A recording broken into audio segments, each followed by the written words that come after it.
be alright. Nigga, we gon' be alright. Do you hear me? Do you feel me? We gon' be alright.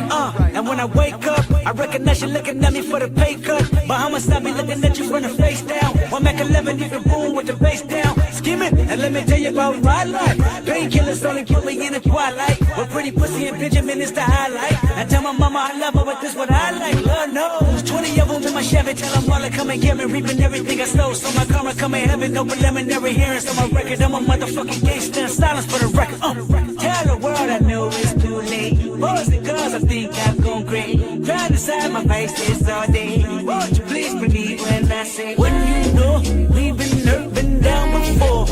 Nigga, when our pride was low, looking at the world like where do we go?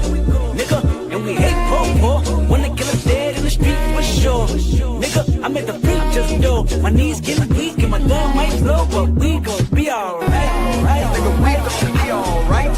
Nigga, we gon' be alright. We gon' be alright. Do you hear me? Do you feel me? We gon' be alright. Nigga, we gon' be alright. Huh? We gon' be alright. Nigga, we gon' be alright. Do you hear me? Do you feel me? We gon' be alright. What you want? You a house, you a car, 40 acres and a mule, a piano with guitar, anything. See, my name is Lucy, I'm your dog. Motherfucker, you can live in the mall. I can see the evil, I can tell it. I know it's illegal, I don't think about it. I deposit every other zero, thinking of my partner. Put the candy, betting on the Rico, digging in my pocket. Ain't a profit, big enough to feed you every day. My logic, get another dollar just to keep you in the presence of the Chico. I don't talk about it, be about it. Every day I see you. If I got it, then you know you got it. Heaven, I can reach you. Pet dog, my dog, that's all. Big back and chat, I trust your back for y'all. I rap, I'm black on track, so rest assured. My rights, my wrongs, I'm right till I'm right with God. When you know we've been hurt, been down before. Nigga, when our pride was low, looking at the world like where do we go? Nigga, and we hate poor. Wanna kill us dead in the street for sure. Nigga, I'm at the preacher's door. My knees getting weak and my gun might blow, but we gon' be alright. Nigga, we gon' be alright. Nigga, we gon' be alright. We gon' be alright. Do you hear me? Do you feel me? We gon' be alright. Nigga, we gon' be alright. Huh? We gon' be alright. Nigga, we gon' be alright. Do you hear me? Do you feel me? We gon' be alright. I keep my head up high. I cross my heart. Love me is my me. Too afraid of my changes. I'm alright in your way. Dark nights in my prayers. Hey cousins, what's going on everybody? Give it up for yourselves. What's going on cousins? I hope everyone had an amazing day. Happy Friday. We have made it to the weekend. I hope you are kicking back, enjoying yourself. If you are off of work, if you're still at work, hang in there, boo. Make that money. So make that money make you, okay? Or whatever Diamond said. Just don't let it make you, okay? But appreciate y'all being here. Appreciate y'all pulling up to chill with me. Today we got a few things to talk about on this Friday evening. So if you have not already, please do me a favor and smash that fucking like button. I would appreciate that very much. Y'all know it helps us get into the algorithm. It helps us get onto other people's radar. And then they click on the video and then they come over and then they chill with us and they become a part of the family. So smash that like button. Smash that like button. Y'all know the goal in the first hour is always 100 likes. We are at 30 plus likes. So shout out to y'all. But we got 70 people in here. So we should have 70 likes. So run that up for me. Run that up for me. I would appreciate that. But again, like I said, we got some stuff to talk about today. I found a few topics on social media. It doesn't look like a lot is really going on right now, but just wanted to come kick it with y'all, just shoot the shit. Again, like I said, it's Friday, so long work week. So here we are. Yeah, smash the like button. We also have a goal. So if you can contribute to today's goal, I would appreciate that as well. Thank you in advance. That shit helps the channel a lot. So let's kick off our roll call. Shout out to my mods. I had to do some updates to the mod. So if you used to have a mod and you don't see that you have a mod anymore, please do not take offense to it. I had to remove some stuff because um it seems like a lot of people were telling me like they were getting muted for no reason, and we don't want that. We don't want this shit to be an echo chamber. Again, no shade to my moms, those are still my cousins, those are still my people, but we had to shake up the mods for a second. So again, shout out to Kwani, that's twin. Shout out to Unapologetic. Shout out to Raphael. Shout out to Demi. Shout out to Rita. Shout out to Pepper. Shout out to everybody. Shout out to all my mods. Love y'all. Again, we don't want this shit to be an echo chamber. We welcome difference of opinions.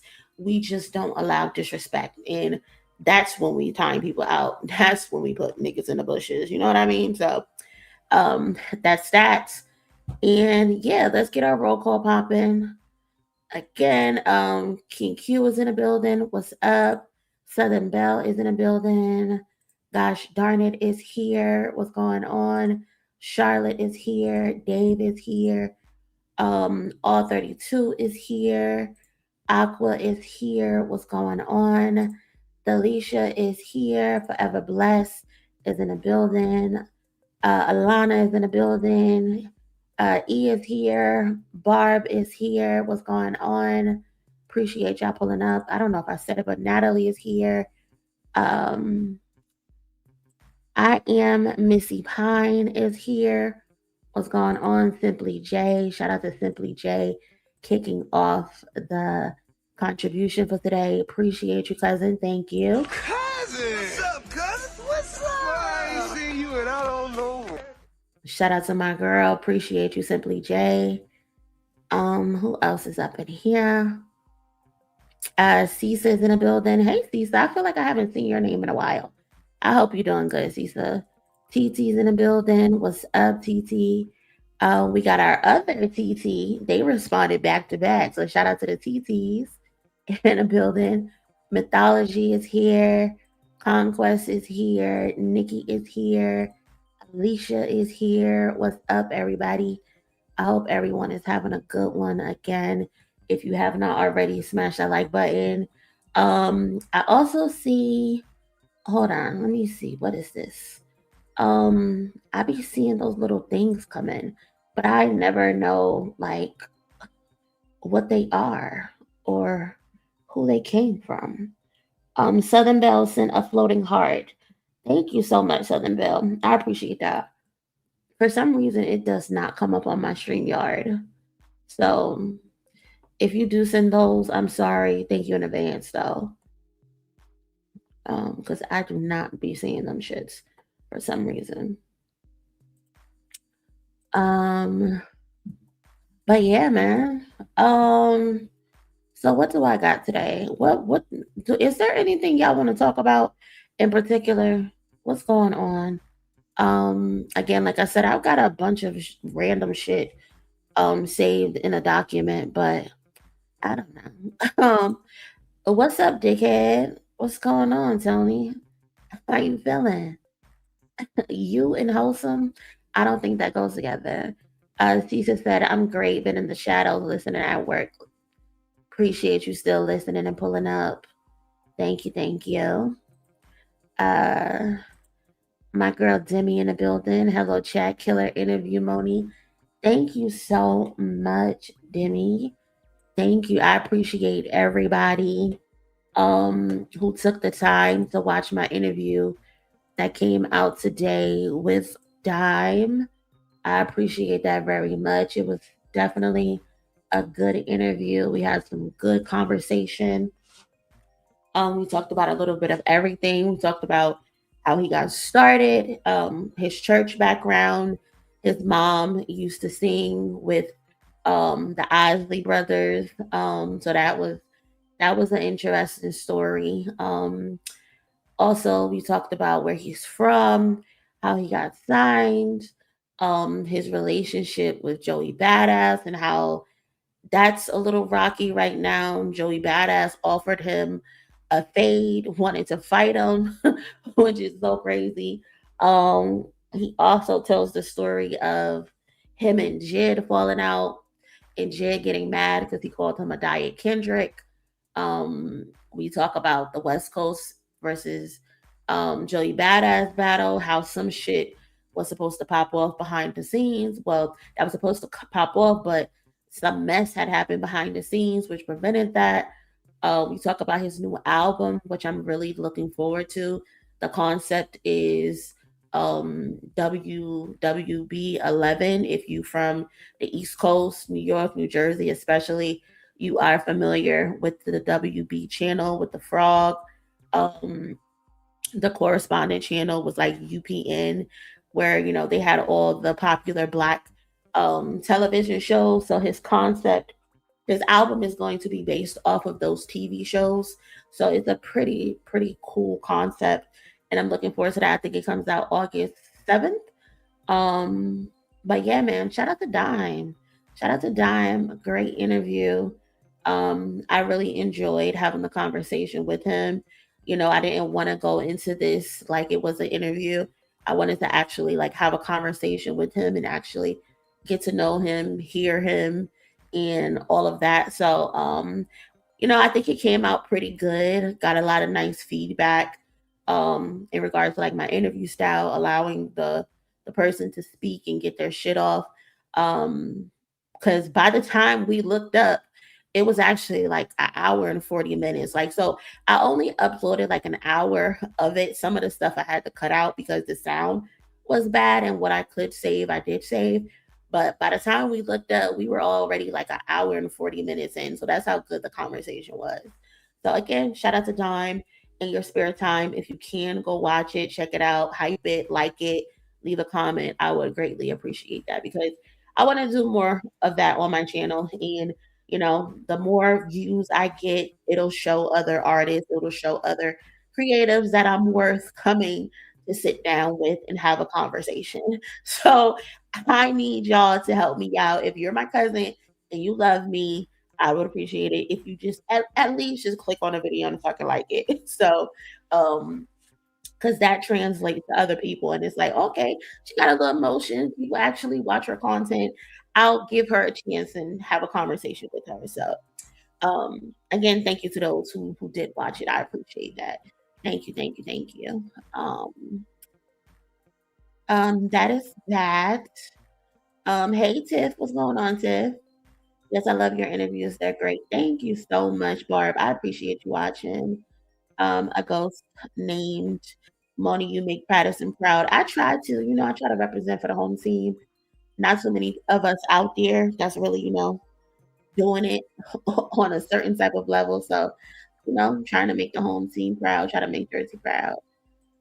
Just finished watching. Good job as usual. Thank you so much, Tiffany.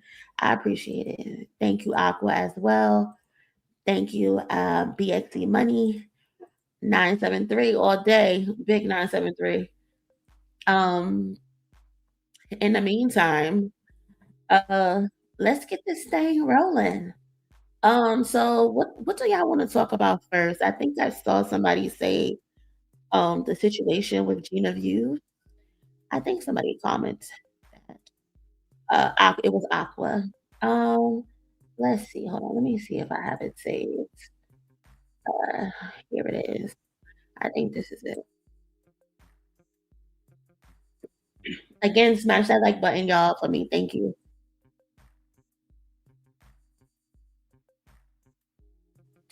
All right. So what happened is earlier today, I was scrolling on Twitter and I saw my girl laughing. Shout out to laughing. She had put up a poll and she said, "Which album is better?" So it was "Let God Sort 'Em Out" and "Everything Is a Lot" on the poll. And it looks like 134 people voted, and of the 134, 95.5 said that "Let God Sort 'Em Out" is the better album. 4.5% said "Everything Is a Lot" is the better album. And I was curious, like, where, like, why was she putting up a poll? And so I asked, like, is this a debate? Not asking, like, are people really debating which album is better, but like, why? Trying to like gauge why this was a conversation that was happening right now. Excuse me. And then she responded with this video. So I'm gonna play this video. Or Best rap album. I'm gonna play this video. Let me put a little watermark over it. Now I don't know when this video came out. I'm not too versed in what is their podcast called? Effective Immediately, I think it's called. I think, yeah. So I'm gonna play this video. Is Wale blackballed? No. What the fuck is going on with Wale in 2026, 2025? And he haven't won an award since like that. Is it that I never had? A long time ago is when it was. I don't know what's going on with that. I know he was there at the awards. He was nominated for Best rap album. And I don't know. I forgot who won. Clips won for best rap album. I don't think he's blackballed. No. Something, because we got list dropping of Oh, you're saying there's a conspiracy? I think there's a conspiracy against Wale that he don't know about. Like he not in on the joke. A lot of people give Wale flack for the way that he crashed out on the timeline. But when you start really paying attention, they do be having them up. Yeah, they do be having that. I think for me, it's just different because I don't really expect much from people or humans. I don't expect acknowledgement. So I can't put that on him. He told a story where they told him, you're going to win this award, came and whispered to him and said, be sitting here at this time. And then they gave the award to somebody else. Then called him later and said, "Our bad." I don't remember that. He told it on Joe Budden recently. Oh yeah, that's crazy. I don't remember that. What other? Oh, that's it. We're done with awards. Grammys is next. So, but everything else a lot qualifies for this year's Grammy. Yeah. So I know he's gonna be nominated. It's no way that he can't be nominated for best rap album. Now, if he don't get nominated, that's insane. Okay, not the nominations. Wale deserves to win something. Yeah, I agree with you. I don't know. Okay, so there's three. Something is going on. There got to be three categories that he would qualify for at this point, right? Best rap album, best album of the year, best rap album, and then best male performance. So we'll see if he. Wale dropped the best album of his career. Yeah. Something is going on. I don't have anything to dispute that. I don't know what's going on. I'm definitely.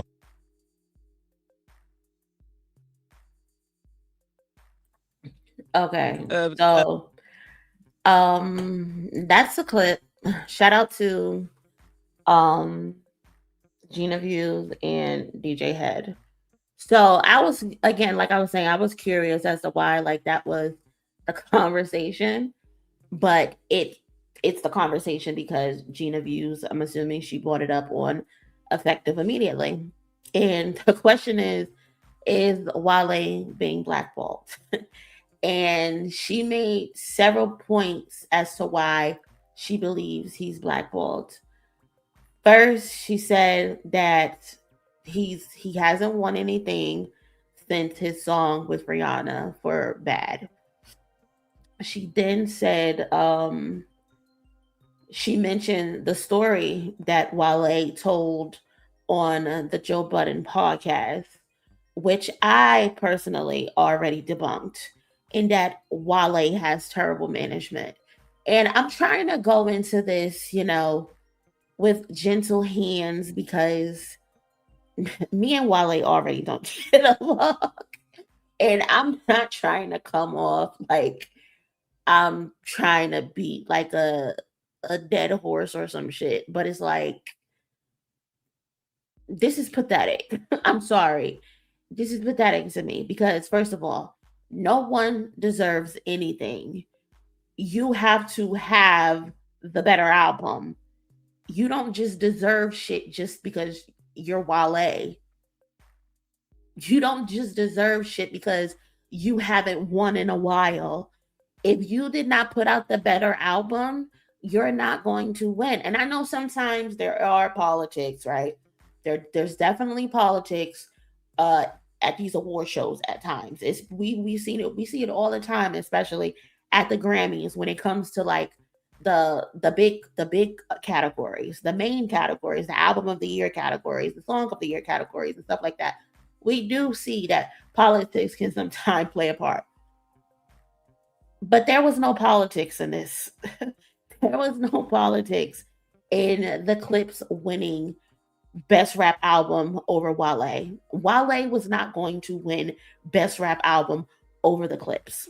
I'm sorry, he just wasn't. He just wasn't in. And I am someone who believes Wale deserves an Album of the Year nomination at the Grammys. And I'm not even talking about just the Best Rap category. I'm talking about in the overall category because I think Wale put out a great album. However, he unfortunately released an album during a period where Let God Sort Him Out came out. And that album was better. That's just what the truth is. There's no fucking conspiracy. Wale released his album, I believe, like towards the end of 2025. So there was a list that B Dot made. I'm not sure if it's like a best rappers list or a best rap albums list that just came out in 2026, and Wale wasn't on the list. And people were like, well, why wasn't Wale on the list? Because he released an album, and it's like, y'all not about to have me defend B Dot. Y'all are not about to have me defending B Dot because Wale was on B Dot's list last year in 2025 when he released an album. I think he was like in the top 5 or the top 10 on the list. This year he wasn't on the list, and B Dot claims he's not on the list this year because he hasn't released anything this year. So again, this shit isn't a conspiracy. And then for her, this is what I hate about journalism or pretend journalists, because y'all don't actually do your fucking research. She's mentioning that Wale got a phone call and said that this you're gonna win an award, and then we're not gonna give it to you. We're gonna give it to somebody else. First of all, what I don't like about her bringing this up is the fact that you didn't mention who the so-called award went to. And you didn't mention it because who you were talking to. You're talking to DJ Head. That's why you didn't mention Kendrick's name. Because that's who Wale assumed took his award. But because Wale has terrible management, nobody did their fucking job. For 10 whole years, Wale was walking around believing that he won an award, and then it wasn't given to him, and it was given to Kendrick Lamar. This is what pisses me off about you so-called motherfucking journalists. Y'all be on these huge platforms, get these huge opportunities, and you never know what the fuck you're talking about.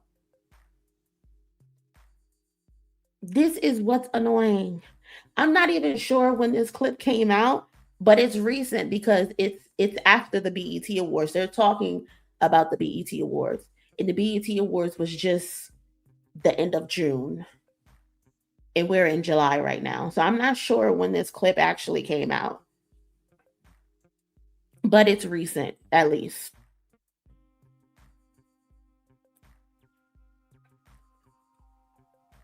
There's no fucking conspiracy. This man is not being blackballed. He just lost. And people aren't just going to give you fucking awards just because you haven't won in a long time. Put out the better fucking album. It's really that simple. Your album wasn't better than the clips. And I say this thinking you deserve a Grammy nomination for Album of the Year. Just like the clips got a nomination for Album of the Year. They deserved Album of the Year. Wale, there's no way you really thought on this God's green earth that Everything Is a Lot was going to be an album that was just nominated for Album of the Year at the fucking Grammys. There's no way in hell you really thought you were going to win. Wale, they didn't even put you in the fucking best male artist category, which doesn't make sense to me, which is stupid, because why would you put him in Album of the Year category and don't acknowledge him in the best male category? That just didn't make sense. But I just want people to just use fucking logic. And it's like nobody wants to use logic. They just want to be victims all the fucking time. You're not a fucking victim. Niggas is not being blackballed. Niggas just aren't making good enough music. And it's just that simple. It is really just that simple. Because, okay, Wale hasn't won an award since Bad, is what she said, right? My thing is, if you look at the landscape of music that Wale was going up against, who was he supposed to win over? Kendrick was outside. Drake was outside. You know, J. Cole was outside, even though that nigga wasn't winning no awards. But all of these people were outside. What songs was Wale putting out that were better? I just can't call it personally. I don't know. Maybe I'm missing something.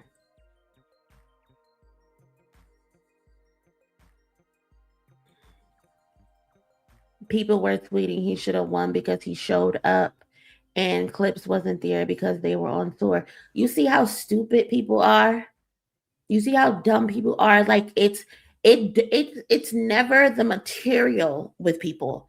It's always about, oh, I like this person, so I'm gonna vote for them. Not, oh, they had the better album, they had the better single, they had the better success, they had the better critical acclaim, they had the better reach.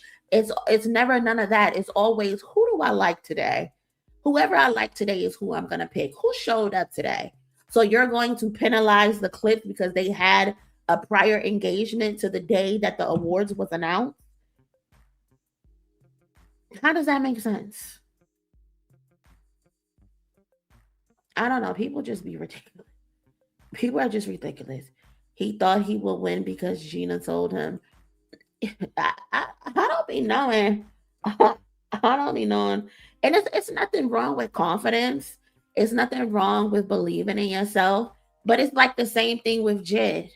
Jid, you were really at the awards and you thought you would win over over GNX. You thought you were gonna beat GNX. You thought you were gonna beat Let God Sort Them Out. You thought you were gonna beat Chromacopia.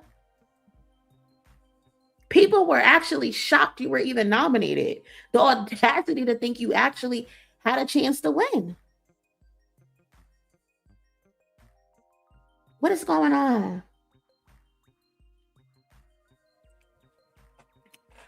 Gina definitely carries the Wale.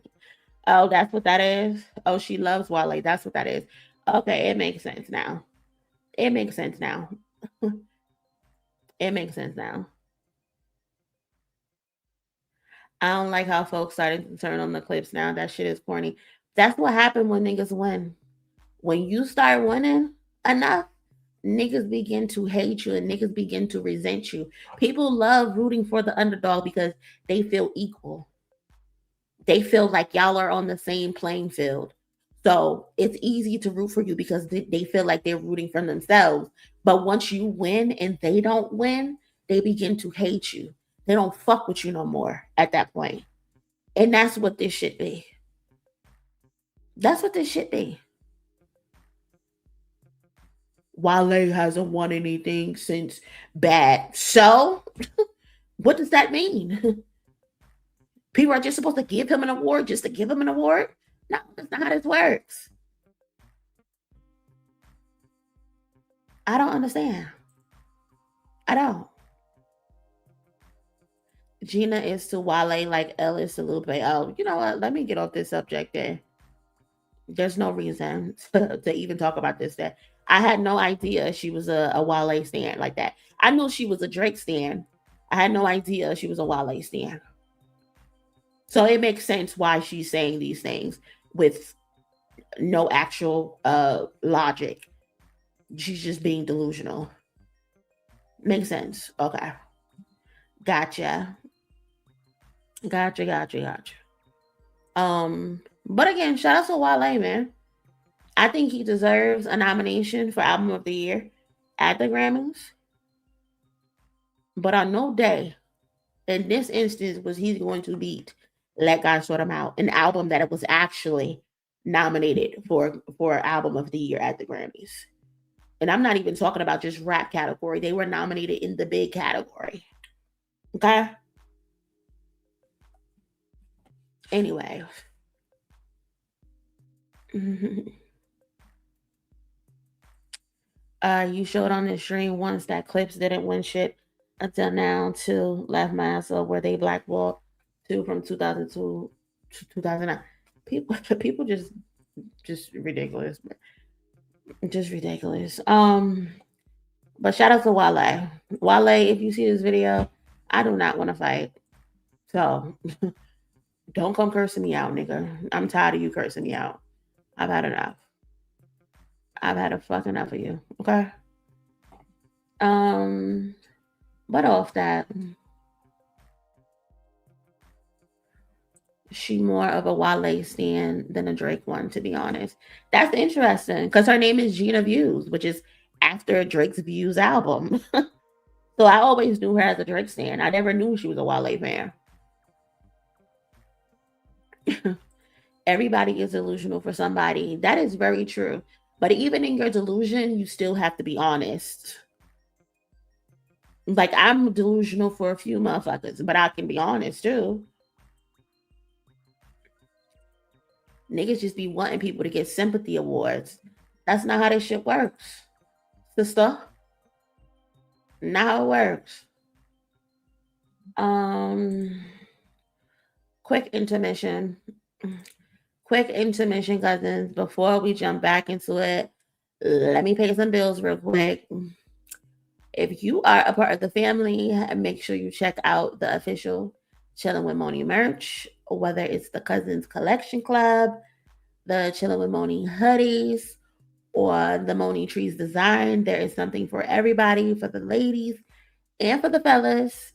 So make sure you go and check it out. Every order helps me be able to invest back into the channel. So, better interviews, bigger content, and more for the community. So head over to Chillin' with Monie on Fourth Wall and grab you something. If you want a coffee mug, I got some coffee mugs for you. Got some crew necks, got some t-shirts, got some hoodies. Also got the playbook. We got a boot camp coming up on August 1st. Shout out to everybody who signed up. I think we got like 4 people in the class so far. So it should be fun. It should be a good time. So appreciate y'all. For those who have purchased some stuff already, thank you so much. But let's get back to this thing. So I saw that that Billboard put out the 10 hottest female rappers of 2026 so far. Now, I didn't bother to look at this list yet. I wanted to wait and look at it with y'all. So we're going to look at this list. It says it's a staff picked list, so it should be interesting. Who do I expect on this list? I expect, of course, Megan, Cardi. I think Cardi's probably gonna be number 1. I expect Monaleo to be on this list. I expect Monaleo to probably be like top 5 somewhere. I expect Megan to be on this list. Maybe just outside of the top 5. She has done some features. She put out that Love Girl song. So I expect her maybe 6 or something. Who else should be on this list? Maybe them girls from Atlanta. But yeah, and Doechii. Doechii should be on this list. Doechii definitely should be on this list. So let's see who on this list. Let's move this out the way. Megan is number 10. Number 10 is crazy. Because what did Megan do this year?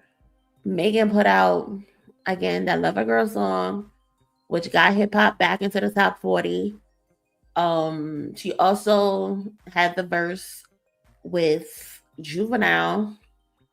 Did she do anything else? I'm not sure. I know she has like a bunch of brand deals and stuff like that going on. Number 10 is crazy though. Number 10 is crazy. I thought she would maybe be in the 6.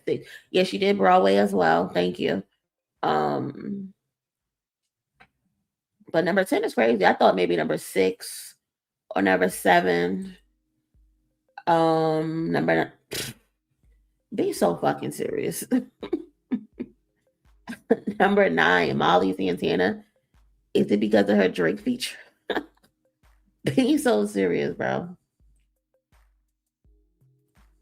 Listen, I know this girl was doing whatever it is that she was doing before she jumped on um that Drake song, but she wasn't popular. Get the fuck out of here, bro. That one feature made her number 9, a song that's not even popular anymore. Okay, cool. Whatever. YK Niece, number 8.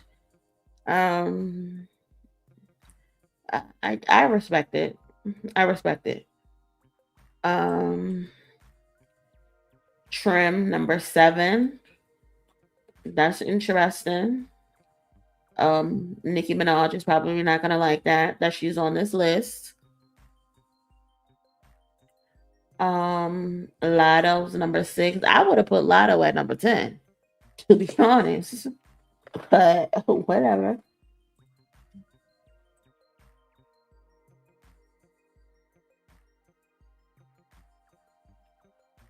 Doechii at number 5.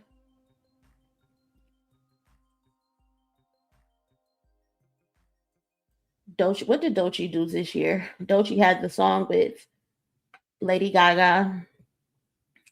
She dropped Girl Get Up towards the end of 2025, like the beginning of 2026, I believe. I mean, she's done a bunch of festivals. What are Billboard's hottest females rapper list is back, and the race has never been tighter after reclaiming the crown in 2025 with her blockbuster return. Cardi B enters this year with plenty of challengers. Continue to shake up the rap landscape. From chart success and cultural impact to touring, business moves, and unforgettable music, Billboard's editorial staff weighed every factor to determine this year's ranking.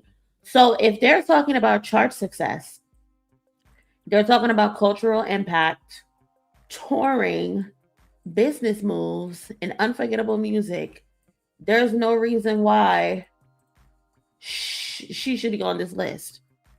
Outside of that one song, she's only on this list because of a Drake feature. If we are accounting for chart success, that Megan checks the box because she's the reason hip hop got back into the top 40.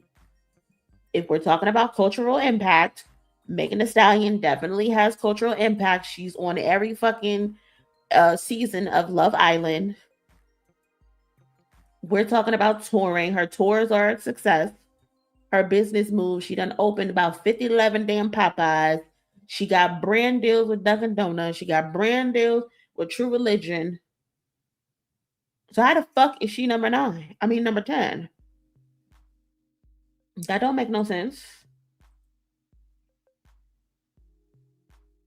What fucking tour is Lotto on? What fucking brand deals does Lotto have? What fucking cultural impact does Lotto have?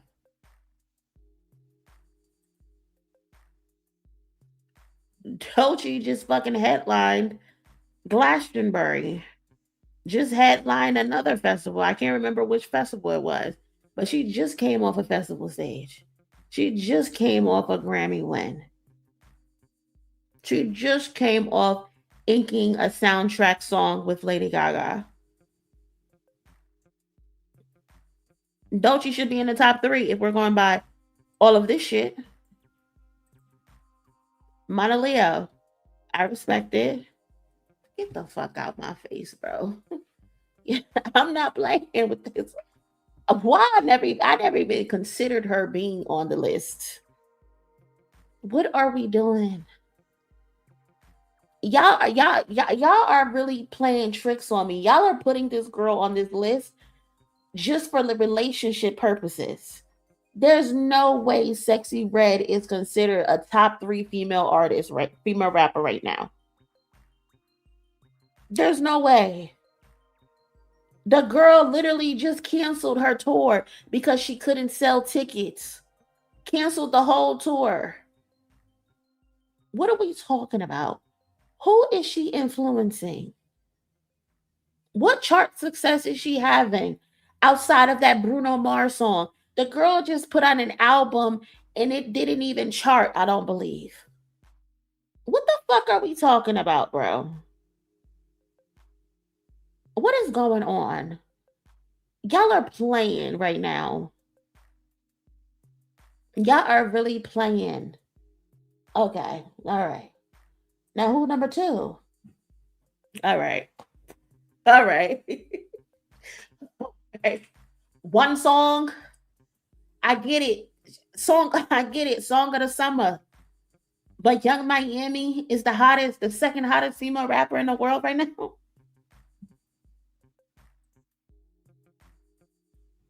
That's what you're telling me? They are on bullshit. They are on all the bullshit in the world. Yeah, I'm mad at myself too. I'm mad at myself too because we consistently allow these lists to rage bait us. We definitely keep allowing these lists to rage bait us. You know what? Belcalis is obvious number one. And this is the only right answer on this list. This is the only correct answer on the list. The rest, 2 through 10, terrible. Horrible list. Horrible list. The only thing they got right is Belcalis. She just came off a phenomenal tour. She just released an album that was highly successful. She has cultural impact, whether you want to agree with it or not. She does. She has chart success. The album is still on the charts. She's making business moves. Has one of the second most successful hair care lines out right now for musicians. So this is the only correct answer. Where's Sierra at? I don't even know. Where's Sierra at? They put Samarison in here, but she's not even on the list. Why did you even add her name to the caption? And you didn't even put her on the list. I don't understand.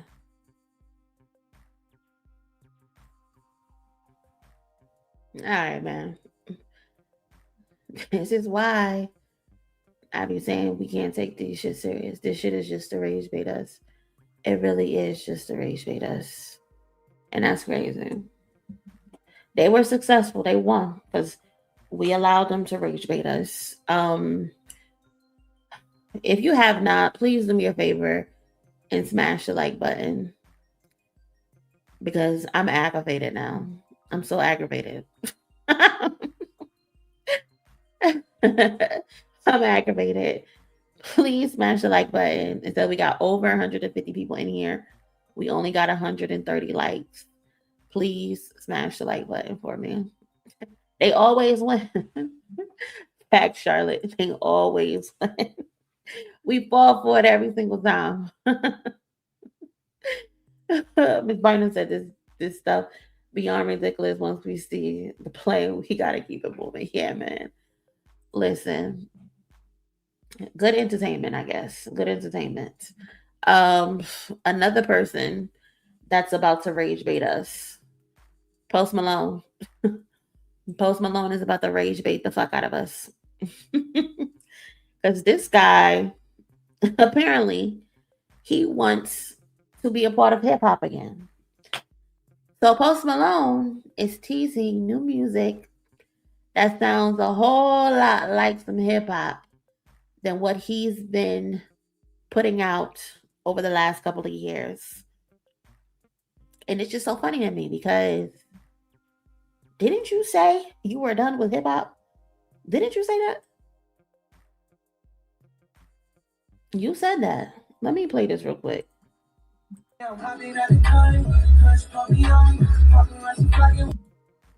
the fuck out of here.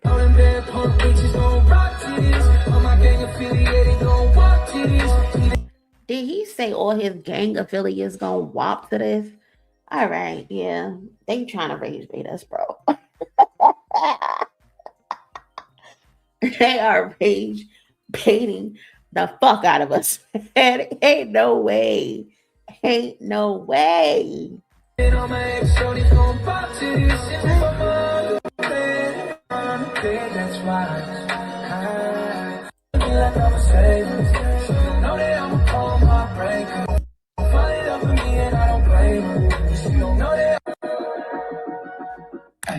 Yeah, I'm hopping at the time, clean out of this, ain't on me. I would pop a bean, eat it on my ex, shorty's gon' pop to this. All right, man. Nah, man. I'm not doing this tonight. Not. Really not. Post Malone wants back into hip hop, y'all. Meanwhile, back in 2017, Post Malone was getting dragged because he said some not so nice things about hip hop. He said that if you're looking to cry when you listen to hip hop, if you're looking to think about life, if you're looking for some type of emotion, some type of a feeling, that man said don't listen to hip hop. He said hip hop is not going to give you that. Hip hop is just going to give you tunes to pop ass and smoke hookah to. And to be honest, he wasn't wrong because at the time, that's what they were given. These rappers were not making music that made you feel. They were not making music that reflected the times. He wasn't wrong, so to speak. But you can't say that, Posty. You can't say that. You gotta know how to read the fucking room. Okay? Your white ass can't say that. On top of the fact you decided to leave hip hop and go and make country music. You done dropped, what was it called? F1 Trillion. You collaborating with Morgan Wallen. You making songs with Blake Shelton and Tim McGraw.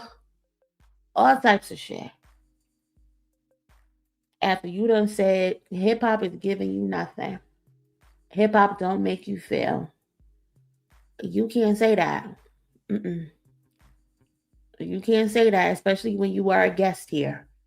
You was walking around with braids and grills, calling yourself White Iverson. Mm-mm.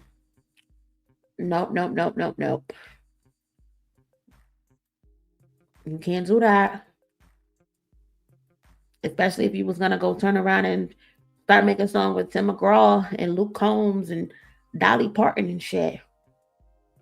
Now all of a sudden you crawling back because the tour's not selling.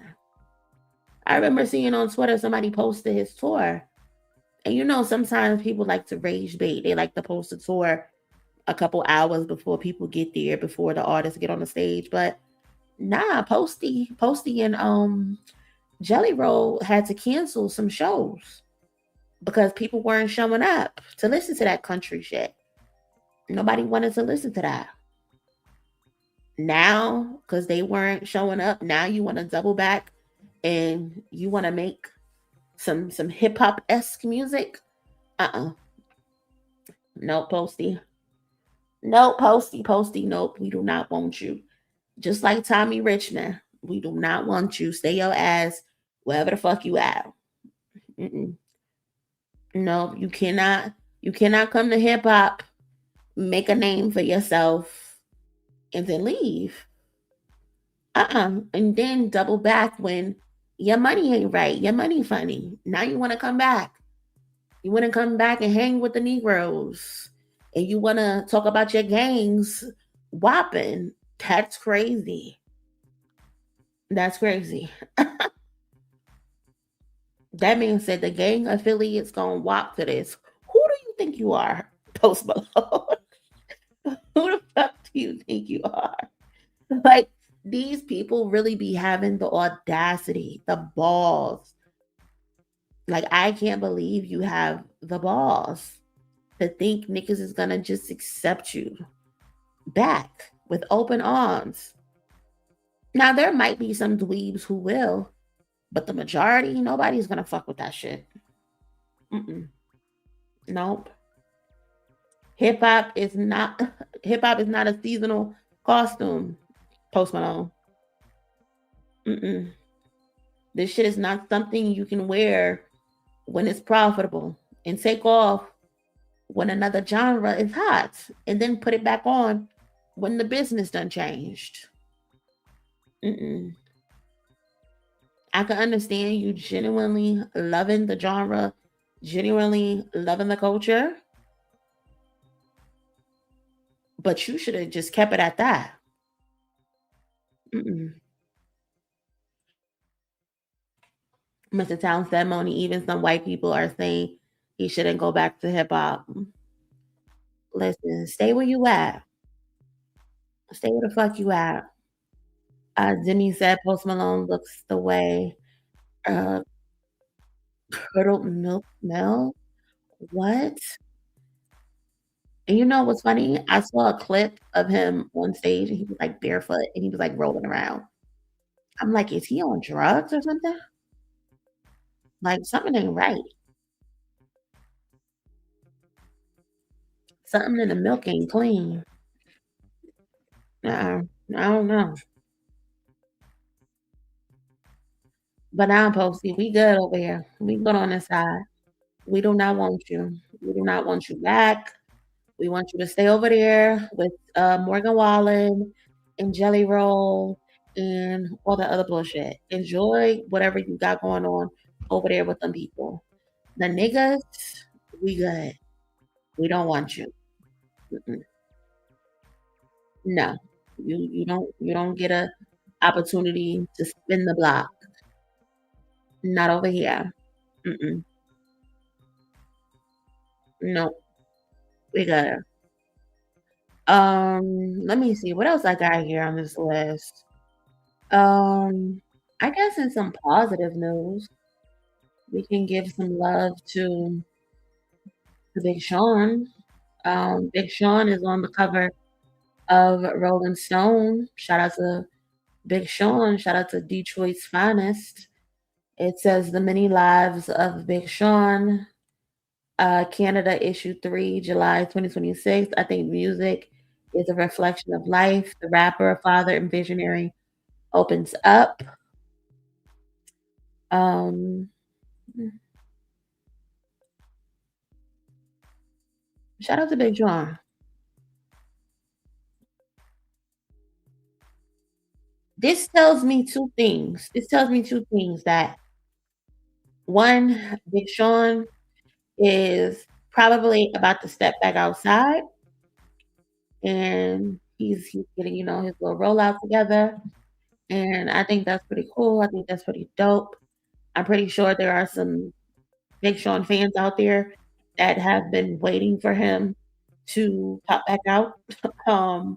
Like Jeremy Heck. Apparently, Jeremy Heck thinks Big Sean is a goat. I don't know, but just tell me two things.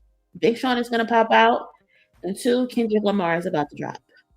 Because every time Big Sean pops out, Kendrick Lamar pops out. That motherfucker makes it his duty to crush anything that Big Sean got going on.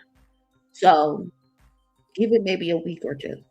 We might see something from Kendrick because Big Sean, you will never live peacefully. Okay. Not with Kendrick Lamar still breathing. He makes it his duty every time to step on whatever the fuck you got going on. It's the same how Jay-Z used to do Nas. Anytime Nas dropped something, Jay-Z would drop something just to be an asshole. So maybe in a week or two, we'll get something from Kendrick Lamar, which is a good thing for us because we've been waiting for Kendrick Lamar to drop something. We've been waiting. Instead, this motherfucker's doing FIFA commercials and shit, doing commercials for Range Rover and shit. Nigga, we want some music. That's what we want. Okay? So, Kendrick, if you're listening to this, pay free. If you're listening to this, see you soon. We look forward to seeing you soon since we know Big Sean is outside. Okay? So, also, keeping the congratulations alive for Big Sean. Shout out to the cousin TT, cute ass rat with the 5. Cousin! What's up, cousin? What's up? I ain't seen you and I don't know. Motherfucker. Kendrick told that nigga, get your puberty up. He said, you finally famous for who you date and not your rhymes. But anyway, shout out to Big Sean again because his song I Don't Fuck With You with E40 is officially diamond. So that's a tremendous milestone. Clap it up, clap it up, clap it up for Big Sean. And clap it up for E40. That's pretty dope that he gave him a plaque and shared that moment with E40. I know there's like this lore behind this song, it being dedicated to or is it being about Naya Rivera, which is Big Sean's ex-girlfriend. Now, unfortunately she passed away, and people like kind of give Big Sean like a hard time because of the song. Naya personally got on, she was on The Real, and she said that the song was being made when her and Big Sean were still together. And once it came out, people automatically thought it was about her because they had broke up. And she was selling to him like, can you let these people know that this song isn't about me?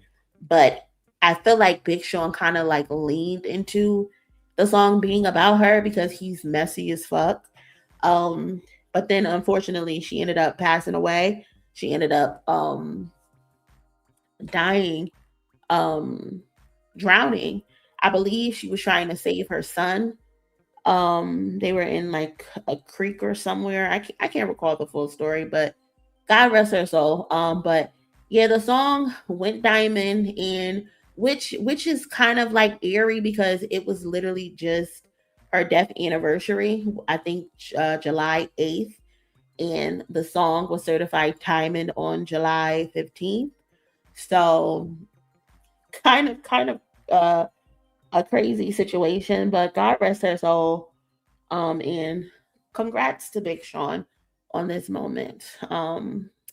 Embrace it. If he is about to drop something, drop it right away. Don't wait, because again, Kendrick is going to come and try to shit on you, nigga. I'm telling you right now. So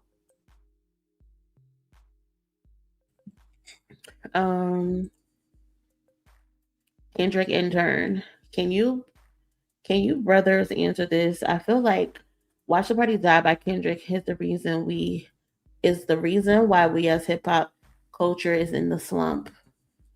You gotta explain some more why you feel like that. Let me know. I need you to elaborate more why you feel that way. Actually, if you want to come on the panel and elaborate, you don't have to get on camera. But if you want to come on and explain what it is that you're trying to say, I would love to hear what you have to say. But I'm not sure like what point you're trying to get across. Like, yeah, define slump. And yeah, I don't know.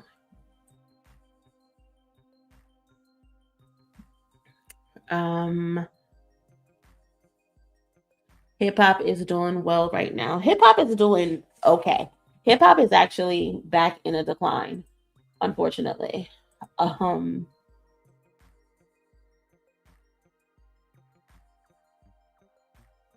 Which is interesting because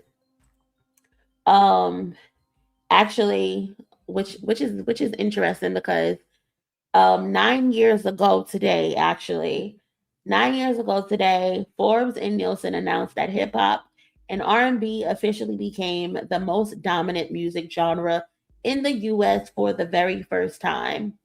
Artists and albums that created that shift for the first time in history was Kendrick Lamar's Damn, Migos Culture, Bruno Mars 24K Magic, and The Weeknd's Starboy.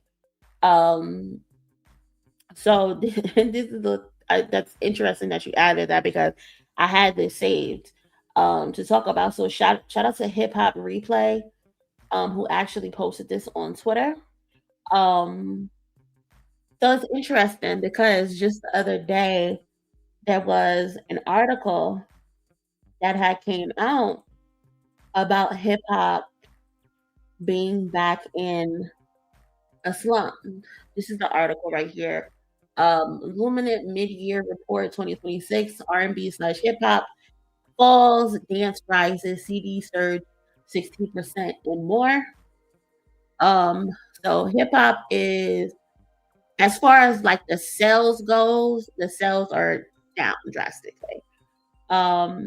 In Luminous Annual Mid-Year Report for 2026, a few key takeaways are apparent. R&B slash hip hop continues to lose ground, but remains the biggest streaming genre in the U.S. Dance electronic music is on the come up, and the kids are loving CDs. So, people are streaming hip hop, but people aren't going out and actually buying. So I just find it interesting. I find it interesting that in 2026 it's down again, and in 2023 it was also down again. 2024, 2025 it kind of went up. Um, and I'm not trying to, like point fingers, but it's just so funny seeing certain shit like this when just a few weeks ago you had all of these think pieces, you had all of these articles written, you had these people running to their TikToks and their Twitters to say that a certain someone is going to save hip hop. But when it's actually time to put hip hop on your back, you can't do it.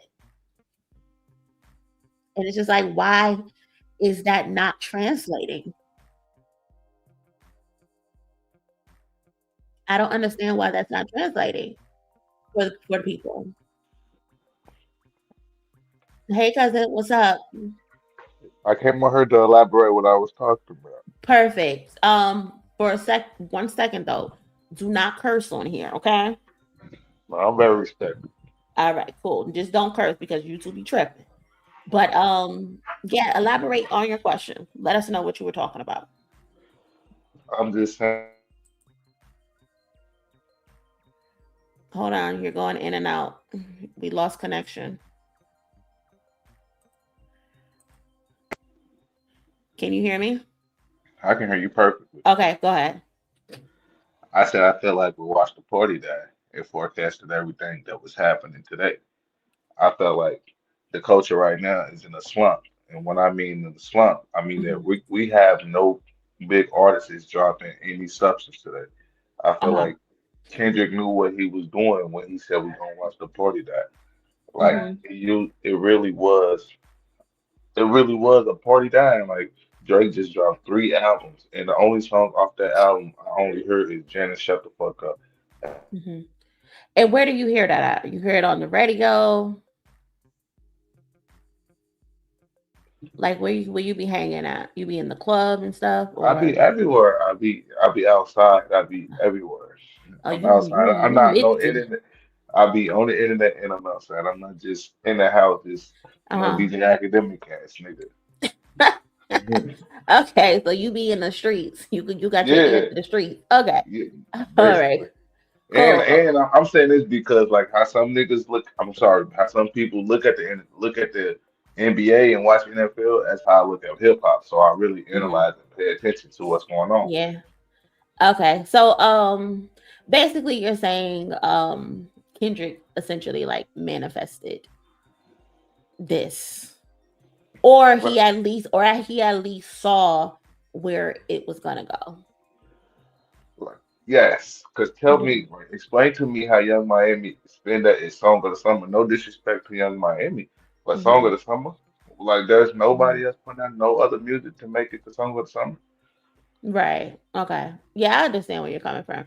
I wasn't sure the point. that you were trying to make at first. But I understand what you're saying because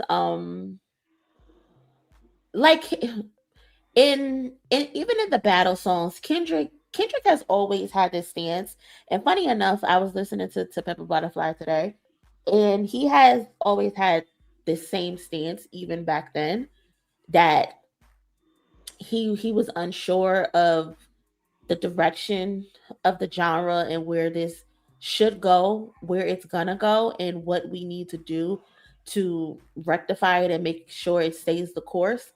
Agree. And I think when he went away and he saw what was transpiring, first he had to heal himself, and then he was able to come back and try to get this shit in order. But when he said like on Watch the Party Die, just walk this man down, that'll do everybody a favor. I think he actually he meant what he really meant that, because too often they tell us that, oh, Drake has ran hip hop for 15 summers. Drake has did this for 15 summers. Oh, when Drake comes back, hip hop is going to be well, but it's like we don't see the results. Mm-hmm. And it's like Future put out an album. I just made a video on that, like can what, I don't remember what it was called, but it's something to the extent like, is Atlanta's run over? Because Exactly. Like, how does that make sense? That Future is like, I yeah, think Future in the top three. Well, almost top three. How is Future not hitting the same? yeah. Well, it's because none of them are actually, they're not challenging themselves. They're not actually making good music. They're just making music because they want to make some money. But that album with like that, like the We Don't Trust You, We Still Don't Trust You. Mhm. I feel like those was good albums. I feel like that's a good album. That's quality music right there that Future put To out, be and that honest, wasn't so long ago. to me, I didn't really like the album. I did like the concept of the album, and I think they actually like put in effort. But I'm not Future's core demographic, so I wasn't really gonna watch like the album. Um, but there was actual effort put into that album. Like Metro and Future came together and they decided this is what we're gonna do, and we're gonna actually put the time and effort in it. I feel like recently Future has just been dropping albums just to drop albums for financial reasons. Like he literally put out 4 albums in the last two years.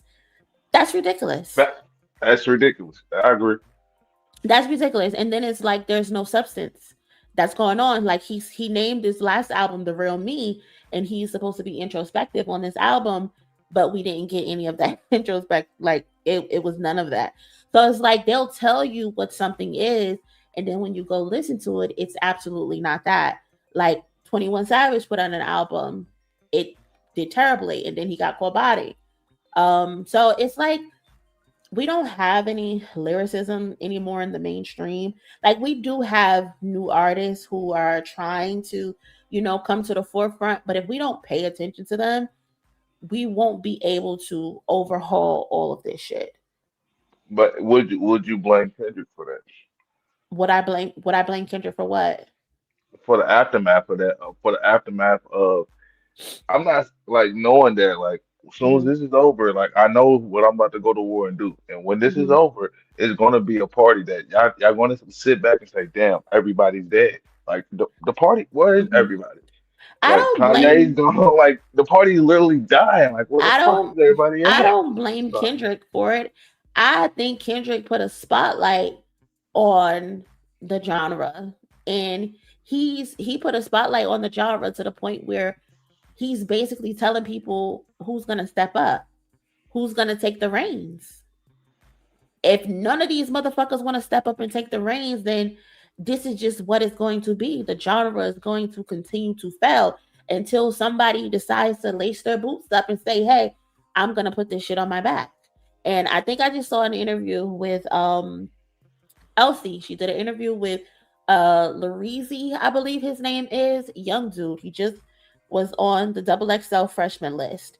mhm. And he is he's refreshing to me because he's young, but you can tell that he actually wants to be successful. He wants to be great. He's going and he's doing the research.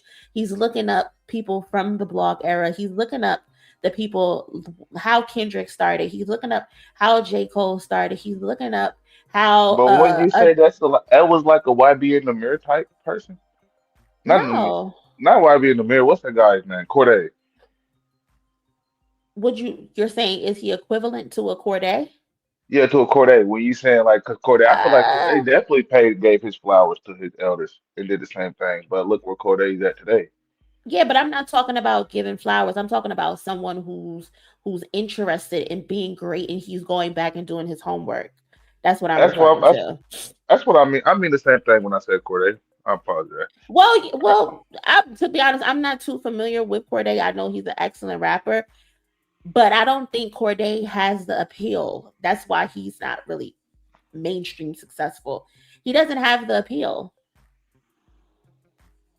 in my personal opinion. Now, there's I some mean, people I who can like agree. him. I agree. There's He some on people me. who like him, some people who fuck with him. But me personally, I'm just not a fan of a Corday. And I wouldn't look for a Corday to be seen as the future of hip hop. He doesn't seem to be someone who can carry the mantle or who wants to carry the mantle. Well, let me switch it off from males because Mhm. I'm trying to reach a point and I'm gonna switch it to more so of a female. So because you're a Mhm. female, I feel like you can speak more to the I'm females. a woman. I apologize. You're right. You're a Mhm. woman, a grown woman. I apologize. Yeah. But more so with like Cardi, like when Cardi dropped her album, and the same with Lotto, Mhm. I feel like those albums didn't really because this is Cardi what sophomore album, so I feel like those Mhm. albums didn't really do what it was supposed to do due to the beef and also through media bias. Well, I think Cardi album did exceptionally well. I think Cardi album did what it was supposed to do. Lotto's album, I don't agree that it did what it was supposed to do. I To think the point Lotto's of album was a failure. hold on, stay at Cardi real quick. To the point Hmm. of invasion of privacy, you thought it was a good run up to that album? Well, no, I think Invasion of Privacy is a better album, but I think what is it called? Am I the Drama was a great album. I don't know. I don't know. I don't know. I can't agree with you, but I agree with the I first mean, you part. don't Invasion of you don't privacy have was to. fire, yeah. You But don't have yeah, to, but I listened to that album. I saw the tour. I see the success on the charts. I see how it's being played in commercials. I see how it's being played on runways. Am I the Drama is a very successful female rap album. I Very don't know about successful. that. And I love Cardi. That's why I Well, brought her up because I love Cardi. you not knowing, and you that's just you being unaware. You can Google these things. This isn't my opinion. These are facts. I'm not saying that her numbers ain't gonna be her numbers. I'm just saying the quality of her music. I'm not never gonna Well, dispute her numbers. that's opinion based. You can like something, and I could like something totally different. But if you look at that tour sold out every night by herself, no headliner. But I think that's because of who she is as a person. No, I that's don't, because the album is good. If the album wasn't good, people weren't going to show up to that album and sell it out. I can understand people showing up to the tour and it be 80% capacity. She had 100% capacity every single night. Nobody is doing and that she didn't in this perform no song economy. and she didn't perform none of her like her classics. Like she just only performed that album, no other songs but Well, that yeah, album. every artist performs additional songs tours with their album. There's no tour that doesn't do that. But what song did she perform more? The classic or the album? That new album is for the tour. She performed every song from that album on this tour. And then she tossed in some of her hit singles, her diamond records. Yeah, for sure. Now don't try. I don't think that I'm trying to slight Cardi because I love Cardi B. So I ain't trying to slight. I'm just trying to I say. don't think you're trying to slight her. I think you are slighting her. I don't think you're giving her the props that she deserves. And especially because like I do like the point that you said about hip hop not giving not acknowledging that album, especially when it comes to like these lists that B dot in the complexes of the world does. I feel like those people, the media people, they always give women the back end. And I don't respect that because I feel like Cardi B should have been on a lot of those lists. when B-Dot puts his year ends list, there's no reason why Cardi B shouldn't have been on that list, especially if it's a New York list. How the fuck do you make a New York list and don't put Cardi B on it? And she has the best-selling rap album in New York that year. It just doesn't make sense. I think more because I'm a Cardi B fan. I'm a grown ass man, and I can say it. I think it's more of so that, like, when I listen to Invasion of Privacy, that's a no skip album. Like, I can play this album like through. The first time I heard it, I remember where I was at, and I knew that it was a classic the first time I heard it. But when with this album, it's like I get to the intro, I'm like, I heard the intro, I'm like, damn, Cardi's about to give me a classic, and then it's like I got lost through the album. I enjoyed the album. I listen, it's all about preference. For me personally, I enjoyed the album. I can listen to the entire album straight through. First song, Dead with Summer Walker, talking her shit. Second song, Hello, It's Me, Hello. I fuck with that song. Next song, Magnet. What are we talking about? Next song, Pick It Up with Selena Gomez, little pop vibe. I fuck with it. Imaginary Player, she on that bitch popping her shit. Bodega Baddie, I don't listen to Bodega Baddie because I'm not a Bodega Baddie, but I get it for what it is. The next one, Salute the real bitches. I want Cash Doll to get on that song so fucking bad. Safe with Kehlani, another R&B pop-esque record. Man of Your Word, I skip because I don't give a fuck about you talking about Offset.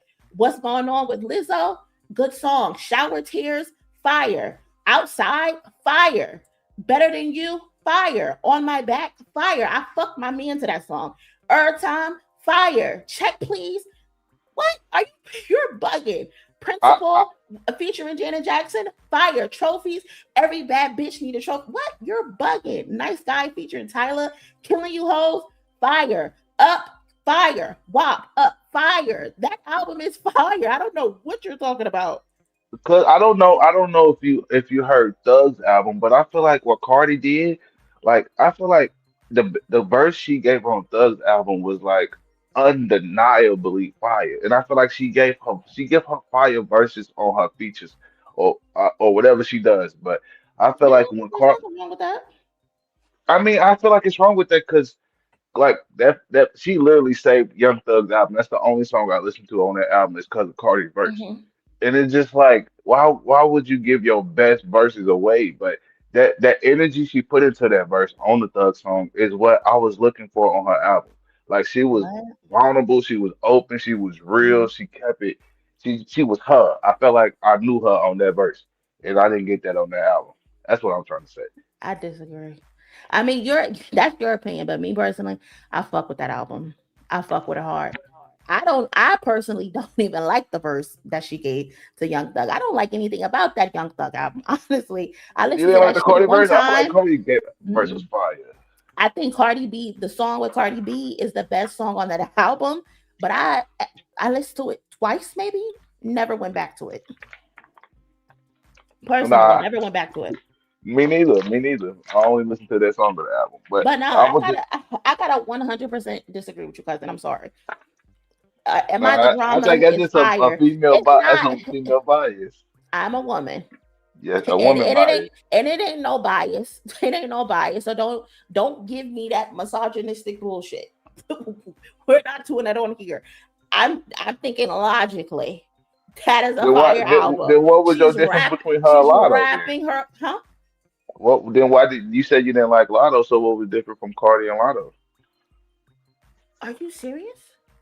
I'm being honest. Have you listened to Lotto's album? Lotto's album is terrible. That album consists of nothing but her talking about fucking 21 Savage. I don't want to listen to a bitch talking about fucking 21 Savage all fucking day.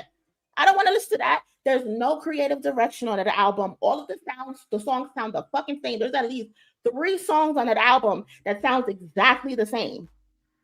You cannot compare Am I the Drama to Big Mama. It's not the same at all. Big Mama is a 2. And Cardi B is an 8, at least. We cannot compare those albums to each other. Crazy. I'm talking about scale. If I had to compare it, I had to put one on the scale. I'm putting Cardi B as an 8, and I'm putting Lotto as a 2. And that's me being generous. I can give that bitch a 1, actually. That's me being generous. There is no comparison on those albums. Cardi B has so many different fucking ranges on that album. She has trap. She has regular rap. She has a little bit of boom bap. You said she's not rapping on that bitch, but that's a complete lie. She also gave you pop. She gave you R&B. She gave you seduction on that album. On Lotto's album, all she doing is talking about that pussy and 21 Savage fucking her and buying her bags. I don't want to hear that when I get in my car. I don't want to hear that. I don't want to hear that shit. If I have to put some shit on, I'm going to put Cardi B on. I've been feeling like a bad bitch all goddamn day. If you ain't a bad bitch, then you in a goddamn way. Well, since you you say talk you about got for your respect, well, let's find out and see. They say Red Bull give you wings, so does Cardi B. What are you talking about? So you talking go about listen to that shit in the strip club, and I can go listen to that in the car. you talking about women? Then okay, I want to. It's to prove if you're biased or not. Where are you looking at with Nicki and Meg? Then where do you see them at then? And that's my last on the women. It's Nicki and Meg. What? Why are we comparing Nicki Minaj to Megan Thee Stallion? And how No, does that prove? And how does that prove if I'm biased or not? How the fuck did we get from a conversation about Kendrick talking about watching the party die to you comparing Megan Thee Stallion and Nicki Minaj? Nicki Minaj. When is the last good song Nicki Minaj put out? Answer that.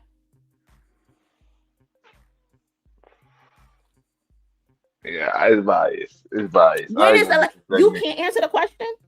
When is the last good record Nicki Minaj put out? Answer the question. If you don't answer the question, I'm gonna hang up. When is the last good record Nicki Minaj put out? I can't give you a last good record. So what are we talking about then?